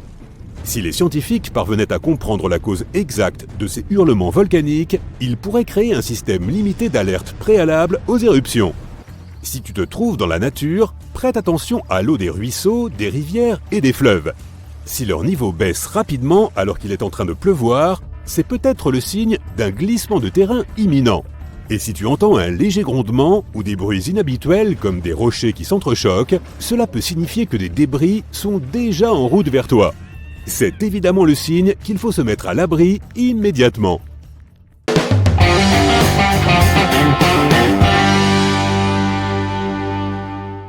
Lorsque tu as besoin d'aide dans un espace public, ne te dirige pas vers un groupe d'individus. Adresse-toi plutôt à une seule personne. En raison de ce qu'on appelle l'effet du témoin, le groupe de personnes ne saura pas comment t'aider. Cette théorie de la psychologie sociale stipule que les gens sont moins susceptibles de te porter secours lorsque d'autres personnes sont présentes autour d'eux. Ils pensent que quelqu'un d'autre du groupe va forcément aller t'aider et passent donc leur chemin. Si tu conduis en ville ou dans une zone avec des rues qui se croisent à l'identique et que tu penses être suivi, tourne 4 fois à droite ou à gauche. Tu te retrouveras au même endroit qu'avant et si la voiture derrière toi fait aussi la même chose, tu es en effet probablement suivi. Ne rentre pas chez toi et essaie plutôt de les semer. Si tu es à l'extérieur quand un orage s'approche et que tes cheveux se dressent sur ta tête, trouve immédiatement un abri. Si tes cheveux sont dressés, cela signifie que des charges électriques positives traversent ton corps et se dirigent vers les charges négatives de l'orage. Alors tu risques d'être frappé par la foudre. Si tu ne peux pas t'abriter, accroupis-toi sur le sol, sur la plante des pieds. Mets tes mains sur tes genoux et ta tête entre les deux. En te faisant aussi petit que possible, tu minimiseras le contact avec le sol et les problèmes liés à la foudre. Emporte toujours un petit miroir avec toi lorsque tu voyages dans des régions isolées. Il te sera très utile si tu te perds. Si tu restes bloqué dans le désert et qu'un avion passe au-dessus de toi, dirige le miroir vers lui pour réfléchir la lumière. Si tu n'as pas de miroir, fais des signes avec tes bras de haut en bas pour que les avions qui passent au-dessus de toi aient une chance de te voir. Si tu es bloqué quelque part dans ta voiture, ne l'abandonne pas. Il est plus facile pour les sauveteurs de repérer ton véhicule. Contrairement à ce que l'on voit à la télévision, quand quelqu'un est sur le point de se noyer, il ne te fera pas de signe ni pourra crier. Il aura la tête penchée vers l'arrière, submergé dans l'eau. Il essaiera de garder sa bouche à la surface en utilisant ses bras. Lorsque tu vois quelqu'un qui essaie de flotter ou qui bouge dans tous les sens, comme pour se hisser hors de l'eau, c'est qu'il essaie de sortir sa tête de l'eau et il a besoin d'aide urgente. Si tu ne sais pas nager et que tu tombes dans des eaux profondes, ne panique pas. Retiens ton souffle et laisse-toi remonter tranquillement à la surface. Garde ton dos et tes jambes bien droits. Essaie de donner des petits coups de pied pour ramener ton corps à la surface. Si tu essaies de sauver quelqu'un qui ne sait pas nager, ne t'approche jamais directement de lui. Il est probable qu'il te fera couler car il sera en panique. Approche-toi par derrière, glisse ton bras sur sa poitrine et assure-toi que ses mains ne sont pas face à toi. S'il t'attrape, il peut te pousser vers le bas. Essaie de nager en dessous de lui, remonte un peu plus loin et essaie de l'aider à nouveau. Si tu rencontres un grizzly, ce n'est pas ton jour de chance. Ne cours pas et n'établis aucun contact visuel. Parle lentement s'il est encore loin de toi. Mais s'il te charge, reste immobile. Tu ne réussiras pas à le distancer. Parle d'une voix claire et monotone et ne crie pas. Avant de partir, tu peux faire des recherches pour voir s'il y a des grizzlies à l'endroit où tu voyages, pour emporter une bombe au poivre ou un répulsif à ours. Si un ours se trouve à moins de 7,60 m de toi, utilise le spray. S'il t'attaque, mets-toi en boule et allonge-toi par terre. Reste tranquille, ne bouge pas et ne panique pas jusqu'à ce qu'il s'en aille. Si un ours polaire te poursuit, mais qu'il est loin, essaie d'enlever quelques vêtements. Un chapeau, un foulard ou une chemise et pars en courant. Les ours polaires ont une courte durée d'attention et ils peuvent s'arrêter pour renifler tes vêtements. Cela te donnera le temps de te mettre à l'abri. Si tu as eu une rencontre avec les deux ours, rappelle-moi de ne jamais partir en vacances avec toi. Passons à autre chose. Si quelqu'un s'étouffe mais qu'il peut tousser, n'interviens pas. La toux signifie que l'air peut entrer et sortir et qu'il y a une obstruction partielle de ses voies respiratoires. En l'aidant, tu pourrais provoquer un retour d'air qui pourrait soit forcer l'évacuation du danger, soit déloger l'obstruction et provoquer un blocage complet. Laisse la personne simplement tousser. Donne ton aide que lorsqu'elle ne peut pas respirer ou tousser. Lorsque tu es pris dans un courant de retour dans la mer, ne nage jamais contre lui. Tu te fatigueras et cela ne se terminera pas bien. Nage vite et en suivant une ligne parallèle à la plage. Mais reste calme et ne t'affole pas. Mais si tu t'éloignes, tu finiras par échapper au courant et tu pourras retourner vers la plage. Les pouces sont la partie la plus faible de la main, là où il y a le moins de force et de résistance. Si quelqu'un te prend par le poignet, ne tords pas ton bras dans sa main. Essaie de le repousser en commençant à l'endroit où se trouvent ses pouces. Préviens le ministère des Affaires étrangères si tu vas à l'étranger. Aux États-Unis et dans certains autres pays occidentaux, tu peux dire au ministère des Affaires étrangères que tu vas à l'étranger. En cas de catastrophe naturelle ou de conflit politique, ils sauront que tu dois être évacué. Ils t'informeront aussi de ce qui se passe dans le pays que tu visites pour te protéger des éventuels problèmes. Si tu te retrouves dans un mouvement de foule, que tu te sens mal et que tu tombes par terre, ne te recroqueville pas en boule pour attendre la fin. Tu peux te faire très mal et te faire écraser. Essaie d'attraper la jambe de quelqu'un qui passe au-dessus de toi pour t'aider à te relever et continuer. Parfois, lors des sorties en camping sauvage, on finit par se perdre. Si tu te trouves dans cette situation et que tu veux pouvoir retrouver le chemin de ta tente, emporte avec toi du charbon ou des bâtons de bois. Utilise-les pour dessiner des marques sur les arbres, les rochers ou les bûches. Ces traces resteront là pendant des semaines et il sera plus facile pour l'équipe de secours de te retrouver. Tu dois toujours avoir une aiguille dans ta trousse de premier secours. Si tu te perds, tu peux faire une boussole avec. Tu dois d'abord magnétiser l'aiguille en frottant le chat de l'aiguille contre tes cheveux, de la fourrure ou de la soie une centaine de fois. Remplis ensuite un récipient d'eau, place une feuille à la surface de l'eau et pose son aiguille dessus. Elle devrait commencer à pointer du nord au sud. Lorsque tu appelles les services d'urgence, dis-leur d'abord ta position exacte et ensuite ton problème. Même si l'appel est coupé, ils sauront où envoyer la police ou une ambulance. Si tu sens une odeur de poisson dans ta maison, appelle immédiatement un électricien agréé. Cette odeur peut venir de la surchauffe du plastique présent dans les composants électriques et finir par provoquer un incendie. Cela peut provenir d'une prise de courant, d'un interrupteur, d'un disjoncteur ou d'un autre élément. Ok, comme le poisson que tu fais cuire dans le four aussi. Si un serpent te mord, il y a plusieurs façons de savoir s'il était venimeux. Tu peux lui demander, mais il ne te répondra probablement pas. Les serpents venimeux ont généralement plusieurs couleurs et des pupilles comme les félins. Regarde la zone de la morsure. S'il y a 2 profondes plaies ouvertes, tu as probablement été attaqué par un serpent venimeux. Si la marque de morsure comporte de minuscules dents pointues en forme de U, elle n'était probablement pas venimeuse. Dans tous les cas, appelle les services d'urgence et prends une photo du serpent si tu le peux. Il est encore plus dangereux d'utiliser ta bouche pour extraire le venin en suçant. Tu as plus de chances d'être empoisonné que d'éliminer la toxine de ton corps. Si tu voyages et que tu es exposé à des températures glaciales, tu risques d'avoir des gelures. Au début, une partie de ton corps deviendra dure et pâle.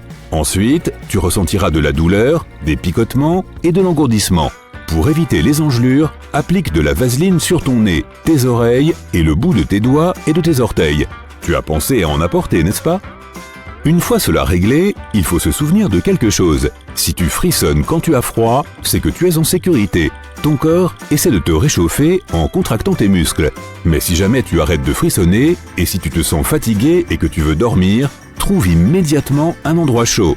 Tu risques de faire une hypothermie. Tu auras besoin d'une compresse chaude sur ta poitrine, ton cou ou le bas de ton ventre. N'applique jamais une compresse chaude sur tes mains ou tes jambes. Le changement soudain de température pourrait forcer le sang froid à retourner vers le cœur, tes poumons ou ton cerveau, ce qui ferait chuter ta température corporelle. Si tu es perdu et que tu dois boire de l'eau provenant d'une source stagnante, fais-la toujours bouillir avant pour la purifier. L'eau non traitée contient des bactéries ou des huiles et produits chimiques qui peuvent être nocifs pour toi. La température exacte et le temps nécessaire pour faire bouillir l'eau dépendent de l'altitude. Pour être sûr, fais bouillir l'eau pendant au moins 3 minutes. Lorsque l'huile pour cuisiner commence à bouillir, elle fume et prend feu. Si cela se produit, éteins le feu et n'enlève pas la casserole, mais recouvre-la plutôt avec un couvercle métallique. Le feu ne survivra pas sans une source d'oxygène. Utilise du bicarbonate de soude pour éteindre les petits feux de graisse.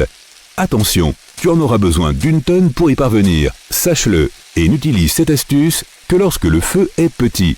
N'utilise jamais d'eau, car cela provoquerait des éclaboussures d'huile et propagerait le feu. C'est bon, tu as tout bien compris et noté? Super! Tu peux transformer des allumettes ordinaires en allumettes étanches. Applique une fine couche de vernis à ongles sur tes allumettes et laisse sécher. Une fois qu'elles seront prêtes, elles resteront suffisamment sèches pour allumer un feu, même si tu les fais tomber dans l'eau. Si tu te perds quelque part pendant l'hiver et que tu as soif, ne mange pas de neige.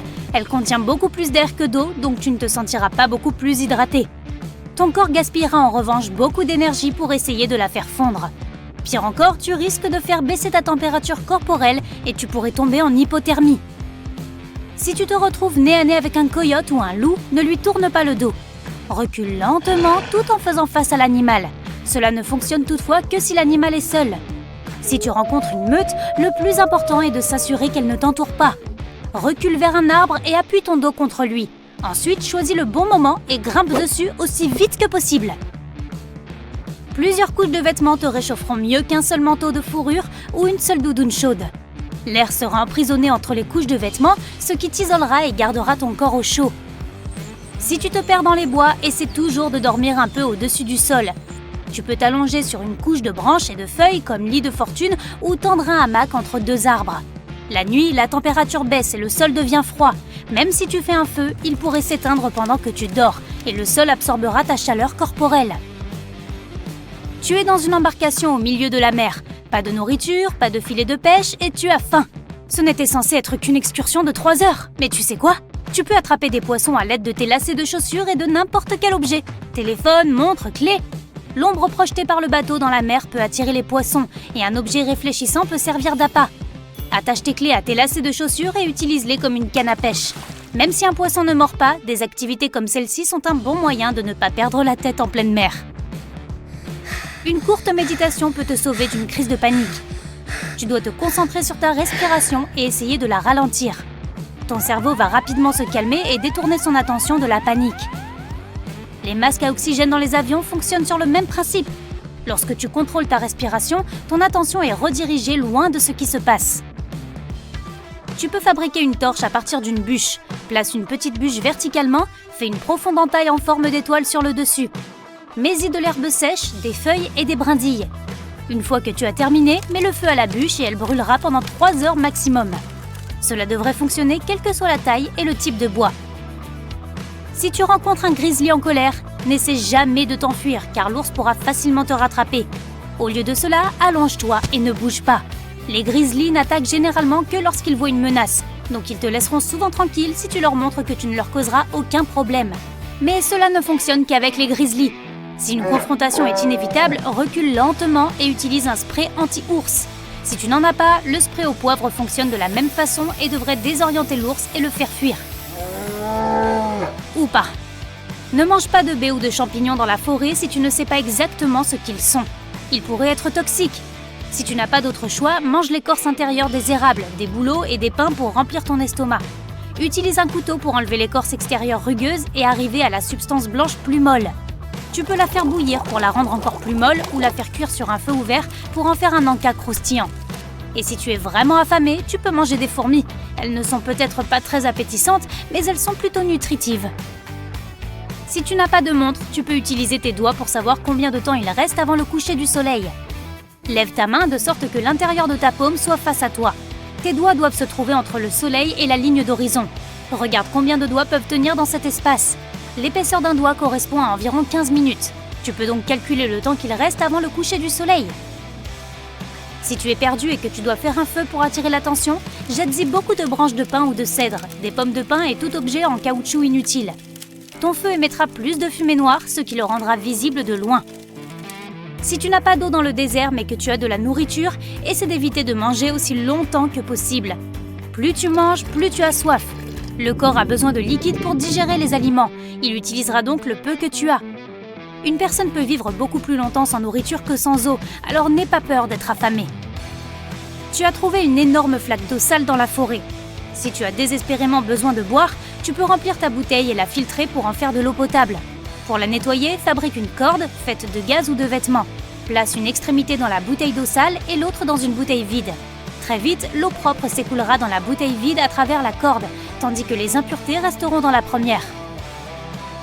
Avant de partir en randonnée, remplace tes lacets ordinaires par des lacets en paracorde. Si tu n'as pas assez de cordes, ces lacets peuvent te donner quelques centimètres supplémentaires en cas de besoin. Si tu es perdu en forêt et que tu n'as rien pour te réchauffer, alors ramasse des feuilles et de l'herbe sèche sur le sol et mets-les entre 2 couches de vêtements. Cela t'aidera à rester au chaud plus longtemps. Si tu es perdu dans un désert, essaie de bouger le moins possible pendant la journée. Trouve une ombre ou crée-la à partir de matériaux improvisés et abrite-toi jusqu'au soir. La nuit, tu dépenseras beaucoup moins d'énergie et tu utiliseras moins de liquide en marchant. Cela t'aidera à éviter le risque d'insolation. Si tu tombes à travers la glace, n'essaie pas de t'en sortir comme tu le ferais dans une piscine. Si tu poses tes mains sur la glace et que tu essaies de te hisser avec tes bras, elles pourraient se fissurer et te faire retomber dans l'eau. Tu dois étirer tes bras parallèlement à la surface de la glace et étendre tes jambes en arrière pour qu'elles flottent dans l'eau. Dans cette position horizontale, commence à agiter tes jambes comme si tu nageais. Déplace tes bras avec précaution sans mettre trop de poids sur la glace et tu devrais pouvoir t'en sortir. Si tu dois faire un feu alors qu'il y a trop de vent, voici ce qu'il faut faire. Creuse 2 trous l'un à côté de l'autre et crée un petit tunnel souterrain entre les deux. Fais un feu dans l'une des fosses. Le vent ne pourra pas l'éteindre et le feu sera alimenté en air par la deuxième fosse. Cette méthode est aussi utile si tu dois faire un feu sans attirer l'attention. Dans l'obscurité, ce type de feu sera moins visible. Ne jette pas ou n'éclate pas le papier à bulles, emporte-le en expédition avec toi. Il te protégera du froid mieux que ne le ferait une épaisse couverture. Ces minuscules bulles d'air sont un isolant parfait. Il suffit de le mettre entre 2 couches de vêtements pour que le papier bulle empêche toute chaleur de s'échapper. Le plastique dont sont faites les bulles est d'ailleurs imperméable, donc le papier bulle peut aussi t'éviter d'être mouillé. En nageant dans la mer, non loin du rivage, tu peux facilement être emporté par des courants de retour. Si cela arrive, la chose la plus importante à retenir est de ne pas nager à contre-courant. Cela ne fera que gaspiller tes forces et te priver d'énergie, et il est peu probable que tu puisses un jour être plus fort qu'un courant océanique. Essaie plutôt de nager latéralement, le long de la rive. Tôt ou tard, tu devrais sortir du courant, et tu pourras alors nager en toute sécurité jusqu'à la plage. Si tu es bloqué dans un ascenseur en chute libre, n'essaie pas de sauter au moment de l'impact. Ne te mets pas non plus en position assise ou debout. Tu dois t'allonger sur le sol face au plafond. Écarte tes jambes le plus possible, couvre ton visage avec une main et mets l'autre main derrière ta tête pour te protéger. Dans cette position, tu réduis la pression exercée sur ton corps lorsque tu tombes. Tu es perdu. Un hélicoptère de secours survole la forêt, mais tu n'as pas de fusée éclairante et tu n'as pas le temps de faire un feu.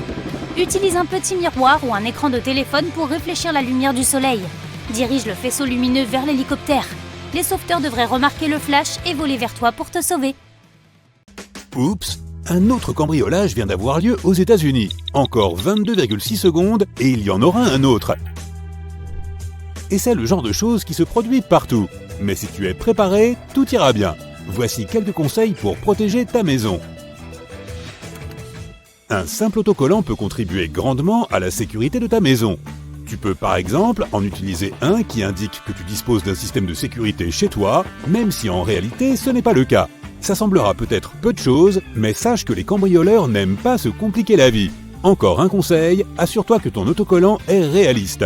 Un écriteau bricolé ne fera pas l'affaire. Il vaut mieux dépenser un peu d'argent pour quelque chose de convaincant.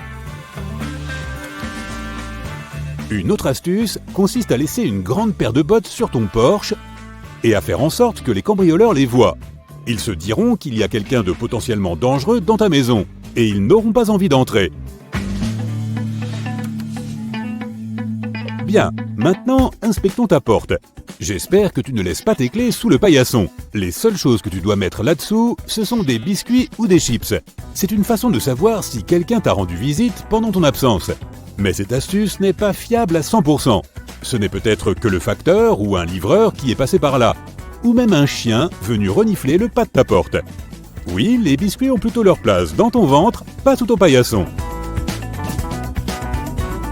Tu rentres du travail, ta journée a été dure et tu es fatigué. Tu laisses ta clé dans la serrure et tu n'y penses plus. L'essentiel, c'est que tu aies verrouillé ta porte et que la clé soit à l'intérieur. Mais peut-être qu'un cambrioleur se cache dans les buissons, prêt à passer à l'action. Techniquement, il devrait être impossible de se servir d'une copie et d'entrer s'il y a une clé dans la serrure. Mais ces gars sont bien équipés et disposent de tout un assortiment de crochets pour faire tomber ta clé.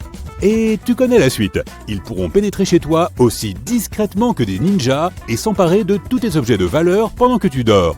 Un verrou qui ne peut être fermé que de l'intérieur et ne peut pas être ouvert de l'extérieur devrait être une bonne solution. Quand tu emménages dans une nouvelle maison, même si tu n'en es que locataire, assure-toi de changer les serrures. Qui sait combien de personnes possèdent une copie de tes clés? En tant que locataire, tu ne sauras pas forcément qui vivait là avant toi. Et si pour une raison ou pour une autre, tu as accidentellement oublié tes clés sur ta porte d'entrée pendant un moment, tu dois absolument faire changer ta serrure. Il ne se passera probablement rien de grave, mais qui sait, il vaut toujours mieux rester prudent. Tu dois non seulement veiller à ne pas oublier tes clés du mauvais côté de ta porte, mais ne les laisse pas non plus traîner n'importe où.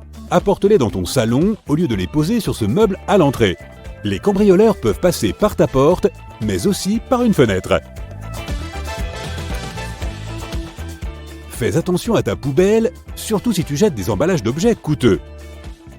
Ne renseigne pas les voleurs sur tes achats et sur leur prix. Et puis ta poubelle peut contenir des informations importantes sur ta vie, les coordonnées de ta carte de crédit par exemple, et bien plus. Surveille ta boîte aux lettres. Assure-toi qu'elle est fermée à clé. Son contenu pourrait bien intéresser les cambrioleurs. L'astuce est donc simple. Verrouille ta boîte aux lettres et assure-toi de déchirer tous les documents qui contiennent tes données personnelles. Maintenant, examinons un peu ta pelouse. Je vois tout de suite quelque chose qui ne va pas. Je parle de ces grands buissons. Oui, je sais que tu n'as pas le temps de détailler. Mais plus ils sont grands, mieux les cambrioleurs peuvent s'y cacher. En outre, si tes buissons et tes arbres sont mal taillés, on pourrait croire qu'il n'y a personne chez toi. Tu vois où je veux en venir ? Bien, disons que tu as ignoré mes conseils et que des cambrioleurs se sont introduits chez toi. Ils chercheront d'abord à trouver des espèces. Si tu n'en as pas chez toi, tu peux passer ce conseil. Mais si tu en as, fais preuve de créativité.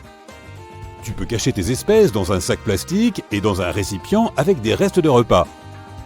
Tu peux aussi placer ce sac en plastique dans une bouteille de détergent vide et la ranger dans un placard ou dans la cuisine. Les cambrioleurs n'iront probablement pas mettre leur nez là-dedans. Il y a deux choses à ne pas faire. Cacher de l'argent ou des bijoux dans une boîte de médicaments n'est pas très malin. Et ton congélateur n'est pas non plus une bonne option. C'est une cachette trop bien connue des malfaiteurs. Voyons maintenant comment tu gardes tes clés. Tes clés de voiture et de maison sont sur le même jeu. Ce n'est peut-être pas une super idée. Tout d'abord, imagine que tu les perdes et que des cambrioleurs sachent où tu vis. Non seulement ils te dévaliseront, mais ils disposeront aussi d'un véhicule pour transporter tous tes objets de valeur. Fais aussi attention à ta clé de garage, surtout s'il est possible d'entrer chez toi par cette pièce. Et même si ce n'est pas le cas, il y a certainement des choses qui intéresseront les voleurs dans ton garage. Les cambrioleurs sont pleins de ressources. Ils peuvent se faufiler dans les maisons, même par les plus petites fenêtres. S'ils préfèrent en général passer par la porte, c'est que c'est sans danger. En passant par la fenêtre, ils pourraient se faire mal ou déchirer leurs vêtements. S'ils laissent des traces d'ADN, ils pourront être retrouvés. Mais les voleurs veillent bien à ne pas laisser de traces. Selon une étude anglaise, seuls environ 3% des cambrioleurs laisseraient de tels indices sur leur passage. Pour te protéger la nuit, il existe plusieurs options. La première, insère un gros trombone ou une épingle à cheveux à l'intérieur de ta serrure. Tu peux aussi utiliser une clé de rechange si tu en as une. De cette façon, tu rendras extrêmement difficile, voire impossible, l'utilisation des doubles par les cambrioleurs. Deuxième option, barricade-toi. Tu peux te servir d'une chaise lourde, d'une étagère, de n'importe quoi. Mais oui, pourquoi pas, si tu te sens plus en sécurité. Si ta porte s'ouvre vers l'extérieur, la bloquer pourrait être une bonne idée. Une chaise peut se révéler très pratique. Coince-la sous la poignée de ta porte. Ce n'est pas le système de sécurité le plus puissant, mais ça peut faire l'affaire. Attacher les poignées avec un câble ou une corde est aussi une solution. Une fausse caméra de sécurité peut te protéger de jour comme de nuit. Les cambrioleurs ne sont pas aussi courageux qu'on pourrait le croire. Si tu as un vrai système de vidéosurveillance, veille à ce que les voleurs ne le désactivent pas. Place-le dans un endroit difficile d'accès. Si tu ne rechignes pas à la dépense pour te protéger, les lampes à détecteur de mouvement sont exactement ce qu'il te faut. Les voleurs aiment les endroits sombres et lorsqu'ils s'approcheront de chez toi, toute cette lumière les effraiera. Cette solution fonctionne si les cambrioleurs ignorent si tu es chez toi. S'ils sont sûrs que tu n'es pas là, c'est beaucoup moins efficace. Les minuteurs pour télévision et radio sont une autre solution. Grâce à eux, tu peux faire croire aux gens que tu es chez toi à tout moment. Avec les lampes à capteurs, c'est la combinaison parfaite. Cette astuce te protégera de la plupart des cambriolages, mais ce n'est pas une garantie à 100%. Certains voleurs n'hésitent pas à entrer, même si la télé est allumée. Et un système d'alarme vivant. Vrai ou faux, peu importe. Je parle bien sûr des chiens. Tu te souviens de l'astuce des bottes? Tu peux faire la même chose avec un chien si tu n'en as pas. Place un grand bol sur ton Porsche, mais veille à ce que ce soit réaliste. Le bol ne doit pas être tout neuf, il doit être un peu cabossé. Est-ce que tu connais tous tes voisins? Si ce n'est pas le cas, il est grand temps que tu prépares des biscuits et que tu leur rendes visite afin de faire connaissance. Tout d'abord, les voleurs n'aiment pas travailler dans les quartiers où les gens se connaissent et se soutiennent les uns les autres. Parce qu'ils ont alors plus de chances de se faire repérer et attraper.